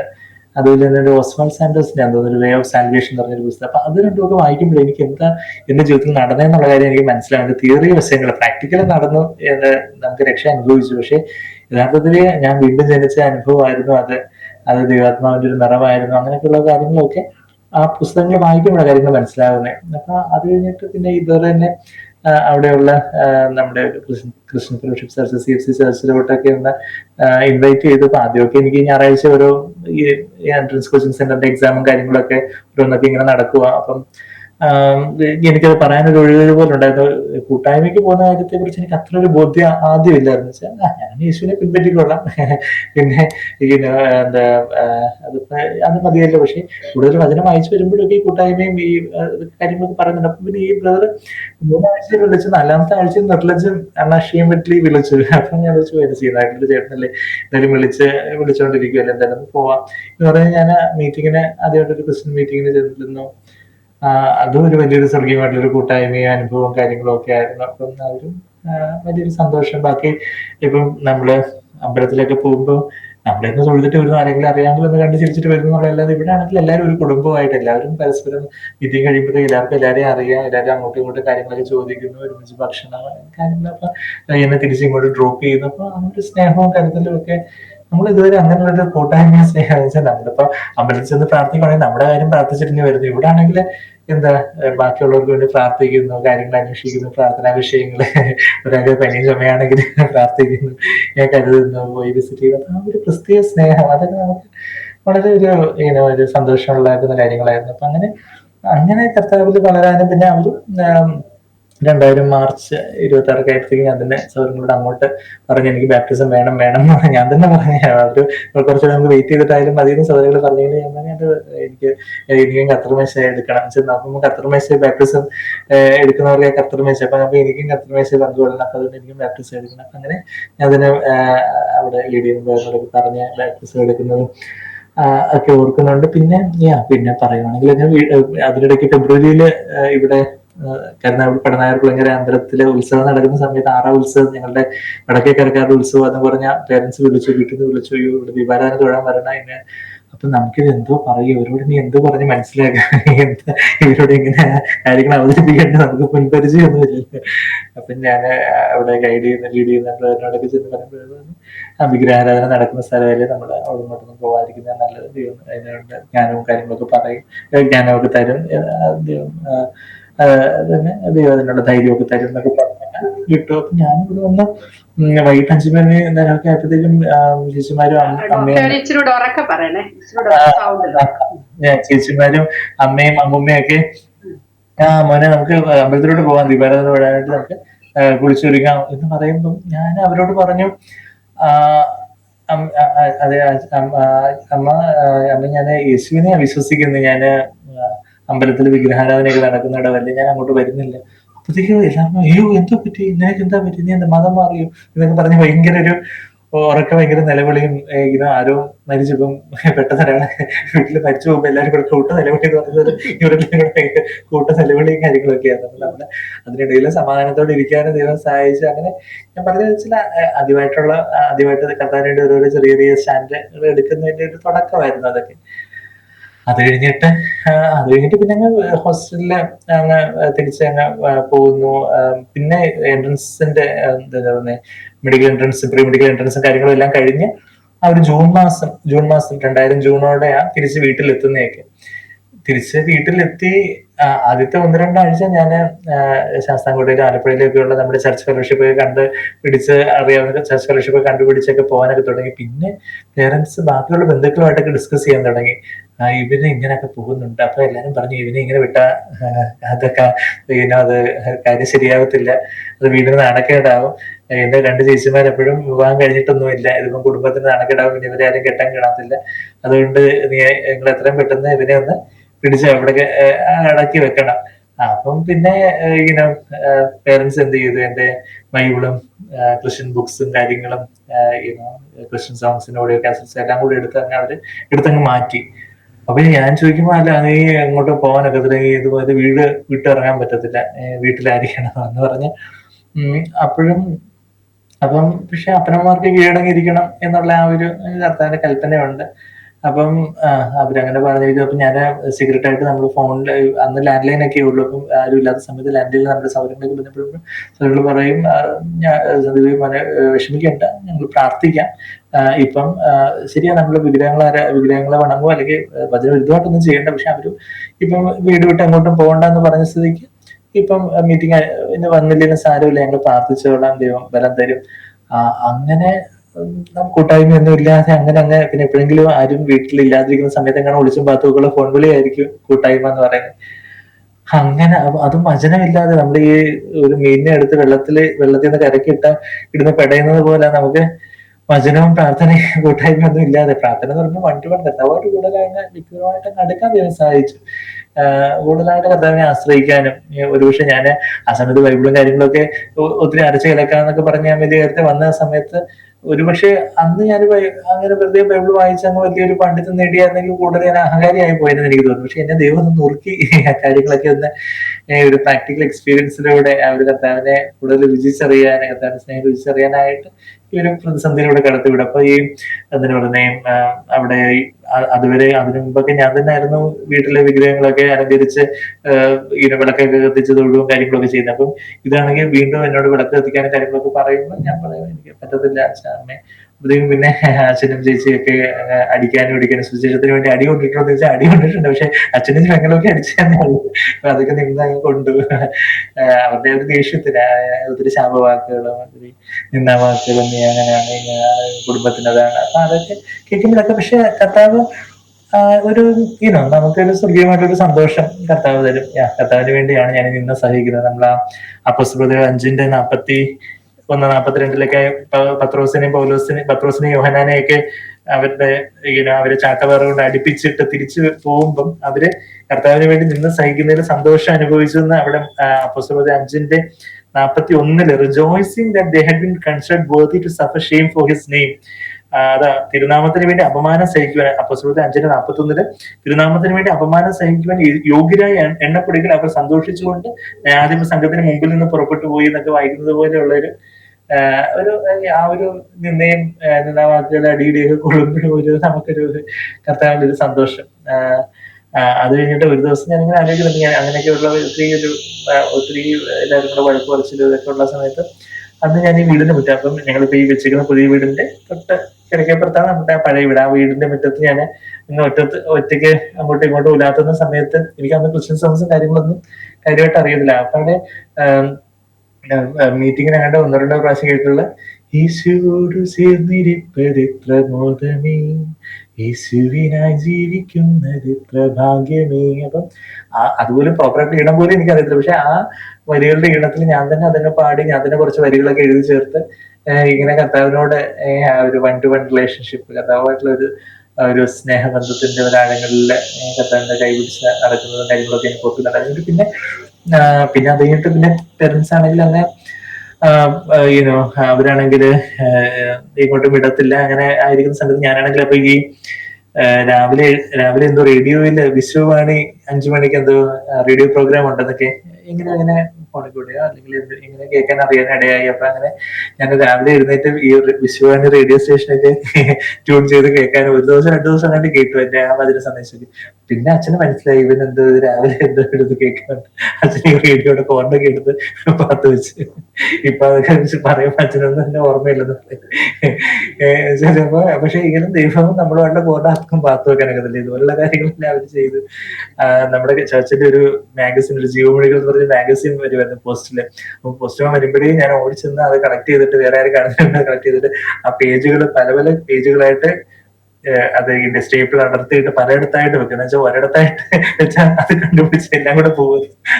പലയിടത്തായിട്ട് ഒരു ന്യൂസ് പേപ്പറിന്റെ കീഴിൽ, കട്ടിലിന്റെ കീഴിൽ, മെത്തയുടെ കീഴിൽ, തലേന്റെ കീഴിൽ, എവിടെയെങ്കിലും ഒക്കെ റാക്കിലൊക്കെ ഒളിപ്പിച്ച് എന്നിട്ട് ആരുമില്ലാത്ത സമയത്ത് നമ്മളിങ്ങനെ ഈ ചൈനയിലും റഷ്യയിലൊക്കെ ആൾക്കാർ പാത്ത് ബൈബിൾ വായിക്കുന്നെന്ന് പറഞ്ഞതുപോലെ നമ്മളിവിടെ പാത്ത് ഇതുപോലെ എന്തെങ്കിലുമൊക്കെ ഒരു കൂട്ടായ്മയ്ക്കായിട്ട് അതുപോലെ ഒരു കൂട്ടായ്മയ്ക്കായിട്ട് വചനത്തിന് വേണ്ടി അതുപോലെ ദാഹിച്ച ഒരു നാളും കാര്യങ്ങളൊക്കെ അതൊക്കെ ശരിക്കും തന്നെ വചനത്തെ അതുപോലെ വിലമതിക്കാൻ പഠിപ്പിച്ചു എന്നുള്ളതാണ്. ഒരുപക്ഷെ ഇന്ന് വചനം കൂടുതൽ ഹൃദയസ്ഥമാക്കാനും കൂടുതൽ ഹൃദയത്തിൽ സംഗ്രഹിക്കാനൊക്കെ ദൈവം സഹായിച്ചതിന്റെ ഒരു കാരണം അന്നത്തെ ആ ഒരു ലാക്ക്, ഒരു ഇല്ലായ്മയിലൂടെ കടന്നു പോകുമ്പോഴേ നമ്മൾ അതിന്റെ വില മനസ്സിലാവുന്നത്. കണ്ണില്ലാത്തവരെ കണ്ണിന്റെ വില അറിയത്തുള്ളൂ. ഇപ്പൊ നമ്മള് പലപ്പോഴും ക്രിസ്ത്യാനികളായിട്ടുള്ളവർക്ക് വചനത്തിന്റെ വില അറിയത്തില്ല.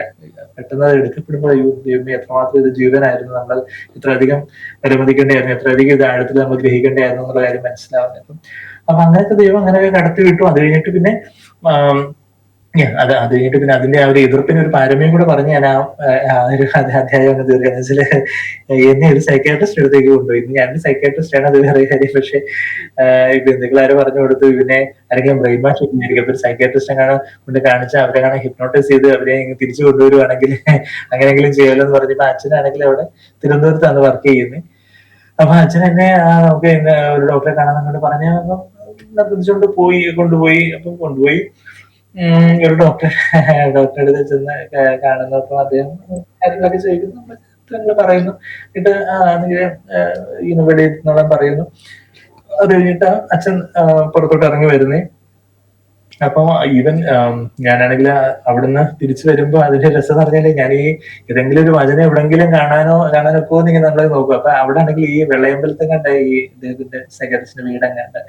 അപ്പൊ അവിടെ ആ ശാസ്ത്രമംഗല വെള്ളയമ്പലം ആ സൈഡില് ഏതോ ഒരു ചർച്ച് കോമ്പൗണ്ടിന്റെ, ഏതോ ഒരു ക്രിസ്ത്യൻ ഇൻസ്റ്റിറ്റ്യൂഷൻ കോമ്പൗണ്ടിന്റെ മതിലിൽ കുറെ വചനങ്ങൾ എഴുതി വെച്ചിട്ടുണ്ടായിരുന്നു. അപ്പൊ ഞാൻ ഈ വചനങ്ങൾ കാണുമ്പോഴേ എനിക്ക് വലിയൊരു ഓക്സിജൻ കിട്ടിയത് പോലെയാണ് നമ്മുടെ ഇതിനകത്ത് വചനം. അപ്പൊ അച്ഛനാണെങ്കിൽ എത്രയും പെട്ടെന്ന് പിടിച്ചു വലിച്ചോണ്ട് പോയി ഇവിടെ വചനത്തിൽ എങ്ങനെയെങ്കിലും മാറ്റാൻ വേണ്ടി നമ്മൾ അങ്ങോട്ട് കൊണ്ടത്. ഇവിടെയും വചനം ഇവിടെ ബസ് സ്റ്റോപ്പിലോട്ട് നടക്കുമ്പോൾ ആ ബസ് സ്റ്റോപ്പിൽ ഞങ്ങളുടെ നേരെ ഓപ്പോസിറ്റ് ആയിട്ടുണ്ടായിരുന്ന വചനം മത്തായി 5:10 അവിടെ എഴുതി വെച്ചേക്കുക. നീതിക്ക് വേണ്ടി പീഡിപ്പിക്കപ്പെടുന്നവർ ഭാഗ്യവാന്മാർ, സ്വർഗരാജ്യം അവരുടേതാണ്. അപ്പൊ അത് വായിക്കുമ്പോൾ എനിക്ക് വലിയൊരു ആശ്വാസമായിരുന്നു. അയ്യോ ഞാനിപ്പോ അതിലൂടെയാണല്ലോ കടന്നു പോകുന്നത്. ഇപ്പൊ അവിടുന്ന് കറക്റ്റ് ആയിട്ടൊരു വാക്യം എനിക്കത് അന്ന് എന്റെ കൂടെ ഉണ്ടെന്ന് ഇനി ഉറപ്പിക്കുവാണല്ലോ എന്നുള്ളൊരു ആശ്വാസം.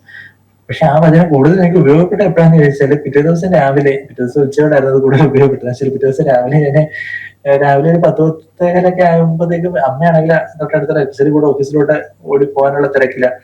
എനിക്കാണെങ്കിൽ നാമൊക്കെ കുഴഞ്ഞു വരുന്നു, നാമൊക്കെ കല്ലിച്ചു വരുന്നു, സംസാരിക്കാൻ പ്രോപ്പറായിട്ട് പറ്റുന്നില്ല, കഴുത്തൊക്കെ ഏതാണ്ട് കൂടി പോകുന്നതൊക്കെ തോന്നുന്നു. അപ്പൊ ഞാൻ വിളിച്ചു എനിക്കെന്തോ വല്ല പാരാലിസിസോ വല്ല പക്ഷാഘാതമാണ് വരാൻ പോവാണ്. അപ്പൊ അന്ന് ആ സമയത്ത് എന്റെ മൂത്ത ചേച്ചി അവിടെ ആലപ്പുഴയിലെ മെഡിക്കൽ കോളേജിൽ MBBS പഠിച്ചോണ്ടിരുന്ന സമയത്ത് ചേച്ചിയൊക്കെ ഇടയ്ക്ക് ഇങ്ങനെ ഓരോന്നൊക്കെ പറയും, ചെറുപ്പക്കാർക്ക് ഇങ്ങനെ പെട്ടെന്ന് എന്തെങ്കിലും ഒക്കെ ഓരോന്ന് വരുന്നു. അപ്പൊ ഞാൻ വിളിച്ചു എനിക്ക് എന്തെങ്കിലും വരാൻ പോവാണ്. അപ്പൊ ഞാൻ അമ്മയോട് വലിയ ഇങ്ങനെ കുഴഞ്ഞ വർത്തമാനത്തിൽ അമ്മ എനിക്ക് സംസാരിക്കാൻ പറ്റുന്നില്ല. അപ്പൊ പെട്ടെന്ന് അമ്മയ്ക്ക് എന്തോ കാര്യം മനസ്സിലായി. അമ്മ പെട്ടെന്ന് അടുത്തുള്ള ഒരു ഡോക്ടറെ അടുത്ത് എന്നെ കൊണ്ടുചെന്ന് ഡോക്ടറോട് കാര്യങ്ങൾ പറയുമ്പോഴാണ് മനസ്സിലാവുന്നത്.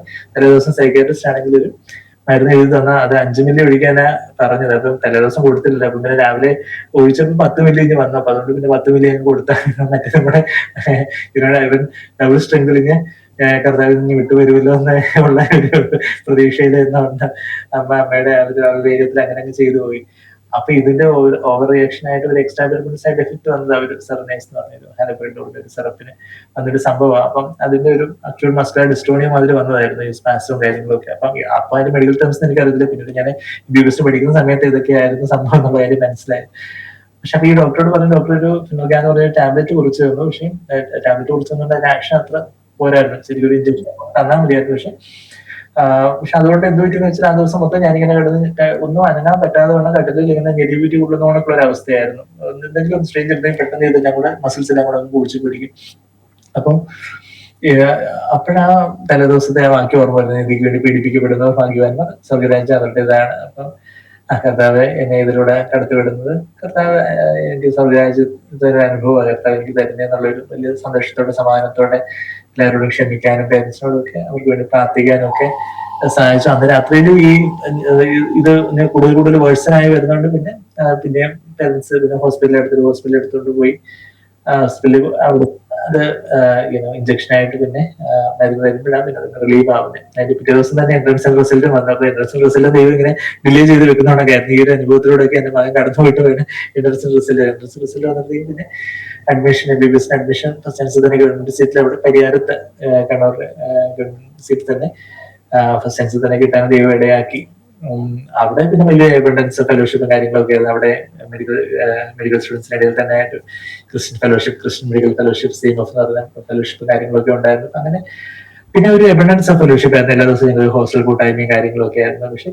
പക്ഷെ പേരൻസ് ആണെങ്കിൽ വീട്ടിൽ നിന്ന് അങ്ങനെ പൈസ ഒന്നും അയച്ചു തരത്തില്ല. എന്ന് വെച്ചാൽ കഷ്ടിച്ച് ഫീസിലുള്ള കാര്യങ്ങളൊക്കെ അയച്ചു തരത്തുള്ളൂ. അപ്പൊ ഞാൻ എന്തെങ്കിലും ഒരു മീറ്റിങ്ങിന് പോകുമെന്നൊക്കെ വിളിച്ചു. പക്ഷെ എങ്കിലും ഞാൻ എന്ത് ചെയ്യുന്ന വെച്ചാൽ വേറെ കൂടുതലൊന്നും എക്സ്ട്രാ ചെലവഴിക്കാതെ ബാക്കിയുള്ളവരൊക്കെ ബ്രേക്കിന്റെ സമയത്ത് എന്തെങ്കിലും ഒക്കെ ക്യാൻറ്റീനിൽ പോയി ചായയും പഴംപൊരിയൊക്കെ കഴിക്കുമ്പോൾ നമ്മൾ അതൊക്കെ ഇങ്ങ് ഡിനേ ചെയ്ത് നമ്മൾ പിന്നെ ഹോസ്റ്റൽ മെസ്സിൽ നിന്ന് എക്സ്ട്രാ ഒന്നും വാങ്ങിക്കാതെ ഉള്ളത് കൊണ്ട് ഏറ്റവും മെച്ചം പിടിച്ച് ആ പൈസയൊക്കെ ചേർത്ത് വെച്ച് വേണം പിന്നെ നമ്മൾ എന്തെങ്കിലും ഒരു മീറ്റിങ്ങിന് പോകാനോ എന്തെങ്കിലും ഒരു ക്വസ്റ്റ്യൻ ബുക്സ് വാങ്ങിക്കുകയോ കാര്യങ്ങൾ. പക്ഷെ ഞാൻ ആ സമയത്ത് എന്റെ നീട് നമ്മുടെ സഹോദരങ്ങളോട് ആരോടെങ്കിലും പറഞ്ഞാൽ അവർ തീർച്ചയായിട്ടും നമ്മളെ സഹായിച്ചു. പക്ഷെ ഞാൻ ഒരിക്കലും പറഞ്ഞില്ല. എന്ന് വെച്ചാൽ എന്നോട് ഇങ്ങോട്ട് പലരും ചോദിച്ചിട്ടുണ്ട് എന്തെങ്കിലും പേരൻസ് സപ്പോർട്ട് ചെയ്യുന്നുണ്ടോ എന്നെല്ലാം സഹോദരങ്ങൾ ചോദിച്ചിട്ടുണ്ടെങ്കിൽ ഞാനിതൊന്നും പറഞ്ഞില്ല. എന്ന് വെച്ചാൽ ദൈവം നടത്തുന്നുണ്ടായിരുന്നു. അപ്പൊ അതുകൊണ്ട് അങ്ങനെ അതിന്റെ ഒരു ദൈവം പല അവസ്ഥ അങ്ങനെയൊക്കെയുള്ള ഒരു ദാരിദ്ര്യം എന്താണെന്നൊക്കെ മനസ്സിലാക്കുന്നതൊക്കെ എല്ലാ അവസ്ഥയിലൂടെയൊക്കെ ദൈവം നമുക്ക് കടത്തിവിട്ട് ഓരോ പാഠങ്ങൾ പഠിപ്പിക്കണം. ദാരിദ്ര്യം അത് നമുക്ക് ഒരു ചില്ലിക്കാശ് പോലും കയ്യിലില്ലാത്ത സമയത്തുള്ള ഒരു സമയത്ത് എന്ന് പറഞ്ഞാല് ഒരു പ്രാവശ്യം ഞാൻ നമ്മുടെ പരിഹാരത്ത് നിന്ന് കൂത്തുപറമ്പിലുള്ള ഒരു ഫെലോഷിപ്പിലായിരുന്നു ചർച്ചിൽ തിരിച്ച് ഒരു തവണ ഇങ്ങോട്ട് തിരിച്ചു വരുമ്പം തലപ്പറമ്പ് വരെ അവിടെ കൂത്തുപറമ്പിൽ തിരിച്ച് തലപ്പറമ്പ് വരെ വരാനുള്ള കാശേ ഉള്ളൂ. തലപ്പറമ്പിന് പരിഹാരം വരെ വരാനുള്ള കാശില്ല. 7 രൂപയെങ്ങാണ്ടേ ഉള്ളൂ. പക്ഷെ അത്ര രൂപയില്ല കയ്യിൽ, അങ്ങ് തീർന്നു പോയി. അപ്പം പിന്നെ കള്ള ടിക്കറ്റ് എടുത്ത് നമുക്ക് ദൈവമാനായിട്ടുള്ള എനിക്ക് അങ്ങനെ പറ്റത്തില്ല. അപ്പൊ പിന്നെ ഞാൻ എന്ത് ചെയ്തു, തലപ്പുറപ്പിൽ ഇറങ്ങിയിട്ട് ആ ഒരു 10 കിലോമീറ്ററിന് ഹോസ്റ്റലിലേക്ക് നടന്നു. അപ്പൊ ഞാൻ പറഞ്ഞ അപ്പൊ ആ സമയത്തൊക്കെ മെസ്സൊന്നും ഇല്ലാതെ ഈ പട്ടിണി കിടക്കേണ്ടി വന്നത്. പക്ഷെ ദൈവം ഇവിടെ എല്ലാം കരുതി. പിന്നെ ഫ്രണ്ട്സ് തന്നെ അയച്ചു തരും. പക്ഷെ അവരൊന്ന് കുറച്ച് ഡിലേ ചെയ്ത് അവരൊന്ന് നമ്മളൊന്ന് അവരുടെ ആ ഒരു ദേഷ്യത്തില. പക്ഷെ ഇപ്പൊ അവർക്ക് അതിനെ കുറിച്ച് വലിയ വേദനയും ലജ്ജയൊക്കെ ഉണ്ട്. പക്ഷെ എങ്കിലും അന്ന് ദൈവം അതിലൂടെയൊക്കെ കടത്തി വിട്ടു. അങ്ങനെയൊക്കെയുള്ള ഒരു സമയവും കാര്യങ്ങളും ഒക്കെ ഉണ്ടായിരുന്നു. അത് കഴിഞ്ഞിട്ട് പിന്നെ MBBS ഒക്കെ അഡ്മിഷൻ പിന്നെ ഞാൻ ഈ സൈക്കാട്രി സ്പെഷ്യലൈസ് ചെയ്ത ആ ഒരു കാര്യവും കൂടെ പറഞ്ഞ സ്ത്രീയുടെ സാക്ഷ്യത്തിന് ബാക്കിയുള്ള ഒത്തിരി കാര്യങ്ങളുണ്ടായിരുന്നു. അതും കൂടെ പറഞ്ഞ് കൺക്ലൂഡ് ചെയ്യാം. എന്ന് വെച്ചാൽ സൈക്കാട്രി സ്പെഷ്യലൈസ് ചെയ്തതെന്ന് പറഞ്ഞാൽ എനിക്ക് MBBS പഠിക്കുന്ന സമയത്ത് സൈക്കാട്രി എന്ന് പറഞ്ഞ ഫീൽഡാണ് എനിക്ക് ഇഷ്ടമില്ലാതിരുന്ന സബ്ജക്ട്സുകളിൽ ഒന്നായിരുന്നു ഈ സൈക്കാട്രി എന്ന് പറയുന്നത്. വെച്ചാൽ ഫെയ്ത്തിനെയൊക്കെ വിശ്വാസത്തെ കുറച്ച് പുച്ഛിച്ച് സംസാരിക്കുന്ന പോലെയുള്ള ചില സൈക്കാട്രിസ്റ്റുകളുടെ വർത്തമാനമൊക്കെ നമ്മൾ കേട്ടിട്ടുള്ളതുകൊണ്ട് ഇത് എല്ലാം നമ്മുടെ വിശ്വാസത്തെയൊക്കെ പുച്ഛിക്കുന്ന ആൾക്കാരാണ് ഇവരെന്നുള്ളൊരു അങ്ങനെ ഒരു നിഗമനമായിരുന്നു എനിക്ക്. അപ്പൊ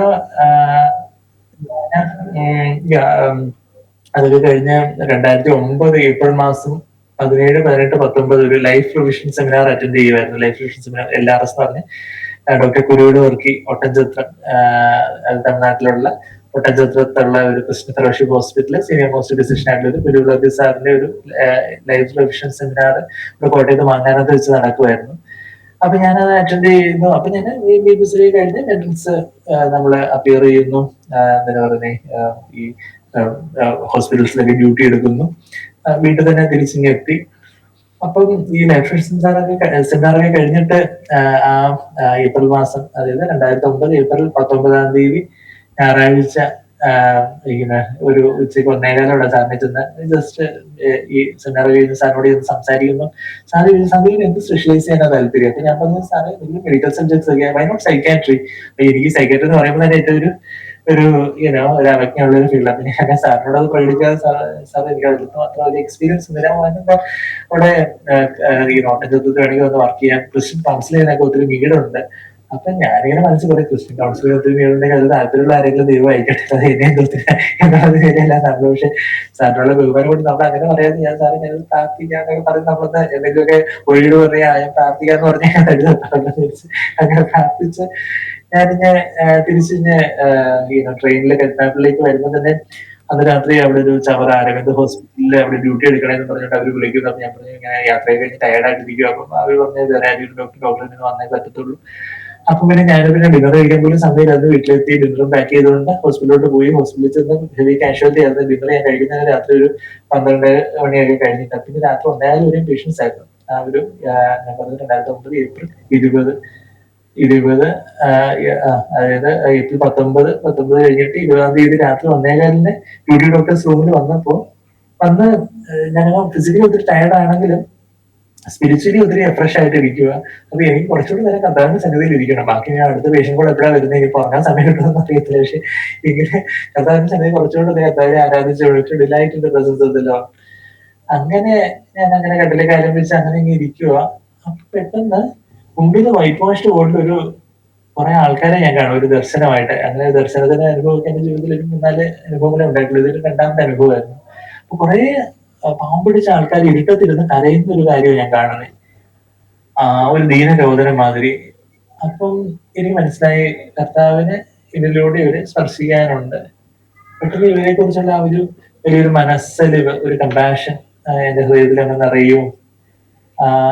അപ്പൊ എനിക്ക് പെട്ടെന്ന് അതുവരെ ഈ സൈക്കാട്രി നമ്മുടെ ഫീൽഡിൽ 0 ഇൻട്രസ്റ്റ് ആയിരുന്നെങ്കിൽ ഇത് പെട്ടെന്ന് ഒരു വലിയൊരു ഫ്ലഡ് ഓഫ് ഇൻട്രസ്റ്റ്, നദി താല്പര്യത്തിന്റെ ആ ഫീൽഡിലേക്കുള്ള ഒരു സജീവതയുടെ ഒരു നദി എന്റെ ഹൃദയത്തിൽ ഒന്ന് നിറയുന്ന ഒരു അനുഭവം. പെട്ടെന്ന് ഇപ്പൊ രാത്രി 1:15 നടക്കുന്നത്, രാത്രി 1:15 നടക്കുന്നത് തലേ ദിവസം ഉച്ചയ്ക്ക് 1:15 ഒരു സാർ ഈ കാര്യങ്ങൾ പറയുന്നത്. അപ്പൊ എനിക്ക് ദൈവമേ ഇത് അങ്ങ് എന്നെ ഇതിലോട്ട് അങ്ങനെ നയിക്കുന്നതാണോ? അങ്ങനെയാണെങ്കിൽ അങ്ങ് എനിക്ക് വചനത്തിലൂടെ എനിക്ക് കൺഫർമേഷൻ തരണം. എന്തുണ്ടെങ്കിലും നമ്മള് ഉറപ്പായിട്ട് ഉറപ്പിക്കുന്ന വചനത്തിലൂടെയാണല്ലോ. വചനം എടുത്ത് ഏതെങ്കിലും ദൈവം കഴിയുന്ന ഒരു പൊസിഷനിലോട്ട് പോകാന്ന് ഞാൻ വിചാരിച്ചത്. പക്ഷെ ഞാൻ എന്റെ ബൈബിൾ അത് തുറന്നെടുക്കുന്നത്, അന്ന് ഞാൻ യൂസ് ചെയ്യുന്നത് ബൈബിൾ തുറന്നെടുക്കുന്നത് യേശയ്യാവ് 50-ാം അധ്യായത്തിന്റെ 2ാമത്തെ വാക്യം മുതലായിരുന്നു ആ പേജ് തുടങ്ങുന്നത്. യേശയ്യാവ് 50-ാം അധ്യായത്തിന്റെ 2ാമത്തെ വാക്യത്തില് ഞാൻ വിളിച്ചിട്ടും ആരും വരാത്തത് എന്തെന്നാണ് അവിടെ ചോദിക്കുന്നത്. Why was there no man when I came? ഞാൻ വന്നപ്പോൾ ആരും ഇല്ലാതിരിക്കുവാനും ഞാൻ വിളിച്ചപ്പോൾ ആരും ഉത്തരം പറയാതിരിക്കുവാനും സംഗതി എന്ത്?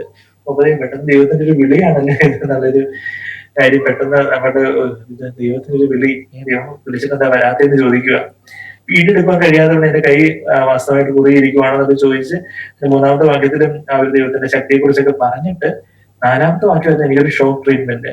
സൈക്കാട്രിയിൽ ഞങ്ങൾ ഈ ഷോക്ക് ട്രീറ്റ്മെന്റ് ഒക്കെ കൊടുക്കുന്ന ആൾക്കാര്. അപ്പം അവിടെ ഷോക്ക് ട്രീറ്റ്മെന്റ് എന്താണെന്ന് വെച്ചാല് തളർന്നിരിക്കുന്നതിനെ വാക്കുകൊണ്ട് താങ്ങുവാൻ അറിയേണ്ടതിന് യഹോവയായ കർത്താവ് എനിക്ക് ശിഷ്യന്മാരുടെ നാവ് തന്നിരിക്കുന്നു. ആ നാവ്, ടങ്.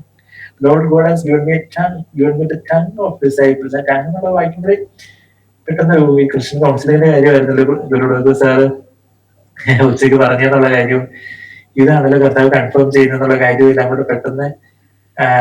അപ്പൊ ആ ഒരു ക്രിസ്ത്യൻ കൗൺസിലിനെ കുറിച്ച് ഉള്ള ഒരു ബെസ്റ്റ് വേർഡ്സിന്റെ ബൈബിളായിട്ട് ഞാൻ ഇപ്പോഴും കരുതുന്നത് ഈ യേശയ്യാവ് 50-ന്റെ 4ാമത്തെ വാക്യം. തളർന്നിരിക്കുന്ന ഒരാളെ ഒരു വാക്കുകൊണ്ട് താങ്ങേണ്ടതിനായിട്ടുള്ള കർത്താവിന്റെ നാവ്. അപ്പൊ അത് മാത്രമല്ല, എന്താ കർത്താവിനെ രാവിലെ തോറും ഉണർത്തുന്നു, ശിഷ്യന്മാരെ പോലെ കേൾക്കേണ്ടതിനാണ് എന്റെ ചെവി ഉണർത്തുന്നു എന്നൊക്കെ പറയുന്നത്, അതും ലിറ്ററായിട്ട് അക്ഷരികമായിട്ട് തന്നെ അതിന്റെ തലേ 3 ദിവസങ്ങളും പിറ്റേ ദിവസം രാവിലെയൊക്കെ ആ വചനം ഫുൾഫിൽഡ് ആയത് എങ്ങനെയാന്ന് ചോദിച്ചാൽ ഇതിന് മുമ്പുള്ള 3 ദിവസങ്ങളിൽ രാവിലെ സാധാരണ നമ്മള് ഏതെങ്കിലും അലാറം വെച്ചിട്ട് പിന്നെയും കുറച്ചുകൂടെ ഒന്ന് സ്നൂസ് ചെയ്ത് കുറച്ചുകൂടെ എഴുന്നേക്കുന്ന ഞാന് ഇത് അലാറം വെക്കുന്നതിന് മുമ്പേ അങ്ങ് എഴുന്നേറ്റിട്ട് പിന്നെ എനിക്ക് ഉറങ്ങാൻ പറ്റുന്നില്ല. അതുമാത്രം ഫ്രഷ് ആയിട്ട് കർത്താവിന്റെ കൂടെ ഇരിക്കുന്ന ഒരു സമയങ്ങളായിരുന്നു ആ 3 ദിവസങ്ങൾ. അപ്പൊ ഞാൻ രാവിലെ തോറും എന്നെ ഉണർത്തുന്നു വായിക്കുമ്പോൾ ശരിക്കും അതുപോലെ തന്നെ നടന്നു. എന്റെ പിറ്റേ ദിവസവും അതുപോലെ തന്നെ ഡ്യൂട്ടി 8 മണിക്ക് ഡ്യൂട്ടിക്ക് 7 മണിക്ക് അലാറം വെച്ചെങ്കിൽ ഞാൻ 6 മണിക്ക് എഴുന്നേറ്റ് പിന്നീടും ഈ സംഭവം കഴിഞ്ഞിട്ട് പിന്നെയും ഒരു 3 കോൾസ് ഒക്കെ ഉണ്ടാക്കി പോലും രാവിലെ എഴുന്നേറ്റ് കർത്താവിന്റെ കൂടെ സമയം ചെലവഴിക്കുന്ന പ്രതീതിയായിരുന്നു. അത് ആ വചനങ്ങൾ അതുപോലെ തന്നെ ഫുൾഫിൽഡ് ആവുകയും പിന്നീട് ഉള്ള ഓരോ കാര്യങ്ങളൊക്കെ ഞാൻ അതിനെക്കുറിച്ചൊക്കെ ബ്ലോഗ് പേജിലൊക്കെ എഴുതിയിട്ടുണ്ട്. Lord choosing psychiatry for me, how the Lord let me to specialise psychiatry എന്ന് പറഞ്ഞ ആ ഒരു വാക്യങ്ങളും കാര്യങ്ങളും ഈ യേശയ്യാവ് 50-ാം അധ്യായം അങ്ങ് ദൈവം അക്ഷരികമായിട്ട് ഫുൾഫിൽ ചെയ്യുന്ന ഒരു അനുഭവമായിരുന്നു. പിന്നീടുള്ള ദിവസങ്ങളിലൊക്കെ ഒരു നിന്ന് സഹിക്കേണ്ടി വരുന്ന കാര്യമൊക്കെ തുടർന്ന് പറയുന്നത്. അതുപോലെ തന്നെ ഈ സൈക്കാട്രിയുടെ കാര്യം വീട്ടിൽ അവതരിപ്പിക്കുന്നതിന് അവർക്ക് ഭയങ്കര പുച്ഛവും ദേഷ്യമൊക്കെ ആയിരുന്നു. പിന്നെ ദൈവം തന്നെ അവരുടെ ഹൃദയങ്ങളെ മാറ്റി. പിന്നീട് ഞാൻ ഗുരുലോക് സാറിനെ പിറ്റേ ദിവസം വിളിക്കുമ്പോൾ സാർ പറഞ്ഞു, ഞാൻ സന്ധ്യനെ കുറിച്ച് ഇപ്പൊ പറഞ്ഞുകൊണ്ടിരിക്കുവായിരുന്നു എന്റെ വൈഫിനടുത്ത്. അങ്ങനെയാണെങ്കിൽ നമുക്ക് സീറ്റ്സ് അന്വേഷിക്കാന്നൊക്കെ പറഞ്ഞ് അങ്ങനെ അവിടെ അന്വേഷിക്കുമ്പോൾ അവിടെ ഇപ്പൊ വേക്കൻസി ഒന്നും ഇല്ല. എന്നാൽ പെട്ടെന്ന് തന്നെ സാറ് കുറച്ച് ദിവസത്തിനുള്ളിൽ വിളിച്ച് പറയുന്നു വേക്കൻസി ആയി, എത്രയും പെട്ടെന്ന് ജോയിൻ ചെയ്ത് അപ്പോയിന്റ്മെന്റ് ഓർഡർ അയച്ചിട്ടുണ്ട്. അപ്പൊ ഞാൻ പറഞ്ഞു സാറല്ലേ പറഞ്ഞേ വേക്കൻസി ഇല്ല, നോൺ പി ജി വേക്കൻസി ഒന്നും ഇല്ല എന്നുള്ള കാര്യം. പക്ഷെ അപ്പൊ അവിടെ പിന്നീട് ഞാൻ അവിടെ ചെന്ന് അപ്പോയിന്റ്മെന്റ് ഓർഡർ കളക്ട് ചെയ്യുമ്പോഴ അവിടെയുള്ള അസിസ്റ്റന്റ് പ്രൊഫസറോ മറ്റോ സബാറ്റിക്കൽ ലീവിൽ ആ സമയത്ത് പോകുന്ന സമയത്ത് ലീവ് വേക്കൻസി നമുക്ക് നോൺ പി ജി വേക്കൻസി ആയിട്ട് തരികയും ഞാൻ അവിടെ ചെന്ന് നോൺ പി ജി ആയിട്ട് അവിടെ ചെന്ന് ജോയിൻ ചെയ്യുകയും സൈക്കോളജി ഡിപ്പാർട്ട്മെന്റ് ജോയിൻ ചെയ്യുകയും പിന്നീട് എൻട്രൻസ് ഒക്കെ എഴുതി BPM MBA ഒക്കെ എടുത്ത് പിന്നെ 2013 വിവാഹം. അത് സ്ത്രീകളുടെ വിവാഹം. അത് പിന്നെ സ്ത്രീകളുടെ സാക്ഷ്യത്തിൽ സ്ത്രീകൾ അത് സൂചിപ്പിച്ചിട്ടുണ്ടായിരുന്നല്ലോ. പ്രപ്പോസ് ചെയ്യുന്നത് അറിയാവുന്ന നാടൻ വഴിയായിരുന്നു വന്നത്. സ്ത്രീകളുടെ വീട്ടിലെപ്പോഴും ഭയങ്കര എതിർപ്പായിരുന്നു. എന്റെ വീട്ടിലെ എതിർപ്പൊക്കെ അപ്പോഴത്തേക്കൊക്കെ ഒന്ന് പറയാൻ കേട്ടടങ്ങിയായിരുന്നു. എന്നുവെച്ചാല് എന്നെ ഞാൻ പറയുന്ന വഴിയിലൂടെ പോയില്ലെങ്കിൽ പേരൻസ് പേരൻസ് പറയുന്ന വഴിയിലൂടെ ഞാൻ എന്തായാലും പോകത്തില്ല എന്ന് അവർക്ക് അറിയാവുന്നതുകൊണ്ട് പിന്നെ അവര് എന്റെ സ്വാതന്ത്ര്യത്തിന് വിവാഹത്തിന് കാര്യമൊക്കെ അങ്ങ് അവർ സമ്മതിച്ചായിരുന്നു. എന്നാൽ സ്ത്രീകളുടെ വീട്ടിൽ ഭയങ്കര എതിർപ്പും കാര്യങ്ങളൊക്കെ ആയിരുന്നു. സ്ത്രീകളുടെ വീട്ടിലൊക്കെ ആയിരുന്ന ഒരു സമയവും കാര്യങ്ങളൊക്കെ ഉണ്ടായിരുന്നു. സ്ത്രീകളുടെ സാക്ഷ്യത്തിൽ അതൊക്കെ പറയുന്നുണ്ടല്ലോ. അത് കഴിഞ്ഞിട്ട് പിന്നെ ഒരു ഒരു ചെറിയൊരു ചടങ്ങായിട്ട് ചർച്ച് എൽഡേഴ്സ് വീട്ടിലെ വിവാഹം നടത്തേണ്ടി വന്നു. വേറെ ആരെയും വിളിക്കാനൊന്നും പറ്റാതെ ചില സ്ത്രീകളുടെ വീട്ടിൽ അത്രമാത്രം എതിർപ്പും കാര്യങ്ങളൊക്കെ ആയി സ്ത്രീകളെ വീട്ടിൽ അതുപോലെ വീട്ടുകാരങ്ങളിലാക്കി അവർ ജീവിച്ചിരിപ്പുണ്ടോ എന്ന് തന്നെ അറിയാതെ കൊണ്ട് ഒരു കാര്യങ്ങളൊക്കെ വന്നു കഴിഞ്ഞപ്പോൾ നമ്മളെ ഹേബിയസ് കോർപ്പസിനാണ് ഫയൽ ചെയ്ത് ആളിനെ കോടതി മുഖാന്തരം പ്രസന്റ് ചെയ്യണം എന്നുള്ള ആ ഒരു ഹേബിയസ് കോർപ്പസ് ഫയൽ ചെയ്യാൻ പ്ലാൻ ചെയ്യുന്ന സമയത്താണ് പെട്ടെന്ന് സ്ത്രീകളെ വിളിക്കുകയും ഇങ്ങനെ അവിടുത്തെ ഒരു ESI ഹോസ്പിറ്റൽ വർക്ക് ചെയ്യുന്നുണ്ടെന്നുള്ള കാര്യമൊക്കെ പറയുകയും അങ്ങനെ പിന്നെ അതൊരു സ്പെഷ്യൽ മാരേജ് ആക്ട് പ്രകാരം അത് രജിസ്റ്റർ ചെയ്ത് വീട്ടിൽ നിന്ന് നമ്മുടെ ചർച്ച് എൽഡേഴ്സ് വന്ന് അതൊരു വിവാഹ ശുശ്രൂഷയായിട്ട് നടത്തുകയും പിന്നെ ഞങ്ങൾ വലിയൊരു പോയി ഒരു മാസത്തിന് ശേഷം റിസപ്ഷൻ ആയിട്ടൊക്കെ അവിടെ നടത്താനൊക്കെ ഇടയാവുന്നതൊക്കെ. അപ്പൊ അത് കഴിഞ്ഞിട്ട് സ്ത്രീകളുടെ ജാതകത്തിൽ സ്ത്രീകളുടെ സാക്ഷാത്കാര സ്ത്രീകൾ പറഞ്ഞാണ്. അതായത് സ്ത്രീകളുടെ ജാതകത്തിലും ചൊവ്വാദോഷം രജുദോഷം വേദദോഷം ഒക്കെ ഉള്ളത് കൊണ്ട് എന്താ ഒരു വർഷം എന്റെയും സ്ത്രീകളുടെ ജാതകമൊക്കെ ഞങ്ങൾ പേരൻസ് എന്തോ അവരുടെ സമയവും കാര്യങ്ങളൊക്കെ ഇതെല്ലാം എക്സ്ചേഞ്ച് ചെയ്തിട്ട് അവര് ജോലിസിനെ നോക്കിയിട്ട് പറഞ്ഞു ഇത് രണ്ടും കൂടെ ചേർന്നാല് ഒരു വർഷം കൊണ്ട് രണ്ടൊന്നാവും എന്ന് പറഞ്ഞാൽ രണ്ടിൽ ഒരാളെ തട്ടിപ്പോകുന്നു പറഞ്ഞു. പക്ഷെ ദൈവം എന്ത് ചെയ്തെന്ന് പറഞ്ഞാൽ ഞങ്ങൾക്ക് ഒരു വർഷം ഫസ്റ്റ് വെഡിങ് ആനിവേഴ്സറി 4 ദിവസം മുമ്പ് ഞങ്ങൾ 2-4 എന്ന് പറഞ്ഞാൽ ഞങ്ങൾക്ക് ട്വിൻ ഗേൾസ് ട്വിൻ ഡോട്ടേഴ്സ് അത്രയും ദിവസം കൂടെ ഞങ്ങളുടെ ജീവിതത്തിലേക്ക് കർത്താവ് ഗിഫ്റ്റ് ആയിട്ട് തന്നു. പിന്നെ 5 പ്രാർത്ഥന കൂടെ വന്നു. അങ്ങനെ കർത്താവ് വളരെ അത്ഭുതകരമായിട്ട് നടത്തുന്നു എന്നുള്ള ദൈവത്തിന്റെ ഒരു കരുണ. ഇന്നും മേഡാദ്യം പ്രാർത്ഥിച്ച് ആശംസിച്ച് പറഞ്ഞതുപോലെ കർത്താവിന്റെ ആ ഒരു വചനങ്ങളും കാര്യങ്ങളും ഒക്കെ അനേകര് വരുമ്പോൾ അവർക്ക് വേണ്ടി അവരോട് കരുണയുടെ വാക്കുകൾ പറയാനും അവർക്ക് വേണ്ടുന്ന ചികിത്സയും കാര്യങ്ങളൊക്കെ കൊടുക്കാനും ഒക്കെ ദൈവം സഹായിക്കുന്നു.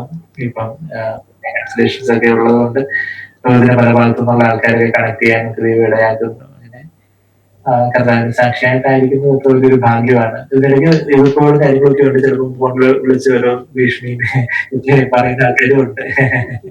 എന്നാൽ അതൊക്കെ വലിയൊരു ധനമായിട്ട് ക്രിസ്തുവിനെ നിന്ന ഒരു ധനമായിട്ടാണ് ഭീഷണിയൊക്കെ വരാറുണ്ടല്ലേ? അതെ. ഈ അടുത്ത് അതുപോലെ തന്നെ ഫ്രസ്ട്രേഷനിൽ എന്തെങ്കിലുമൊക്കെ ഈ ഒരു അവര് നിങ്ങളെ നമ്മൾ വേറെ ഒന്നിനെയും നമ്മളൊന്നും പ്രാക്ടിക്കലായിട്ട് നമ്മൾ പറയുന്നില്ല.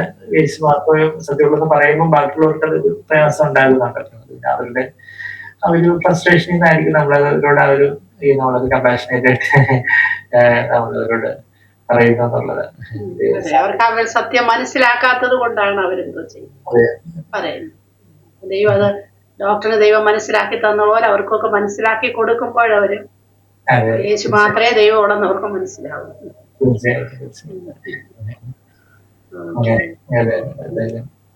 യൂണിവേഴ്സിറ്റിയിലൂടെ ഇങ്ങനെ ഒരു സന്ദർഭം കിട്ടിയത് ഒരു സന്തോഷം.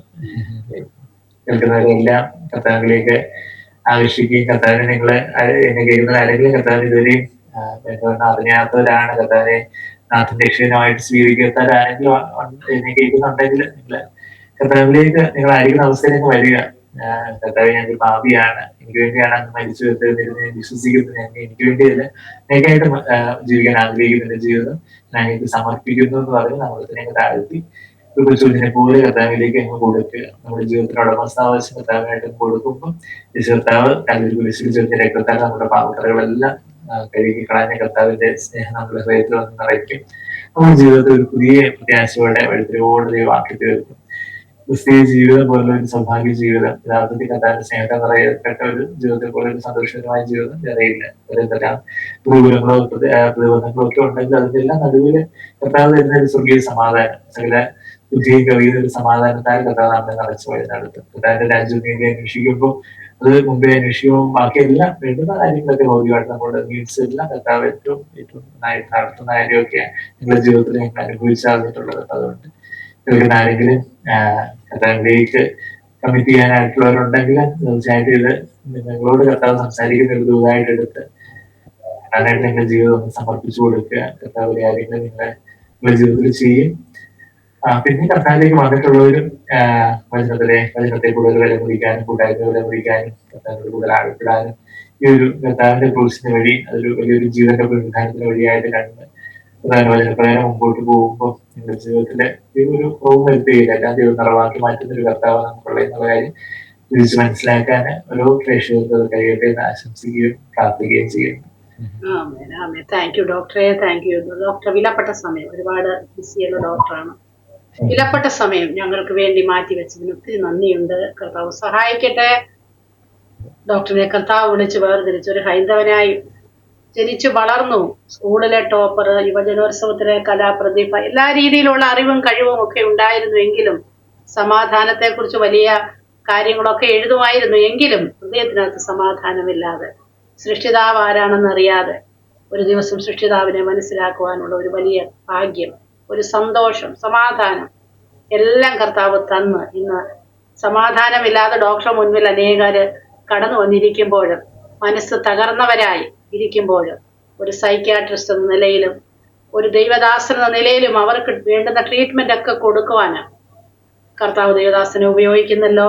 ഇനിയും അനേകരുടെ മുറിവുകളെ പൊറുപ്പിച്ച് കർത്താവിന്റെ രാജ്യത്തിന് വേണ്ടി അനേകരെ കൊണ്ടുവരുവാൻ കർത്താവ് നിങ്ങളെ സഹായിക്കട്ടെ. താങ്ക് യു ഡോക്ടറെ. God bless you. ഓക്കെ, ഒന്ന് പ്രാർത്ഥിച്ചാടുക ഡോക്ടറെ.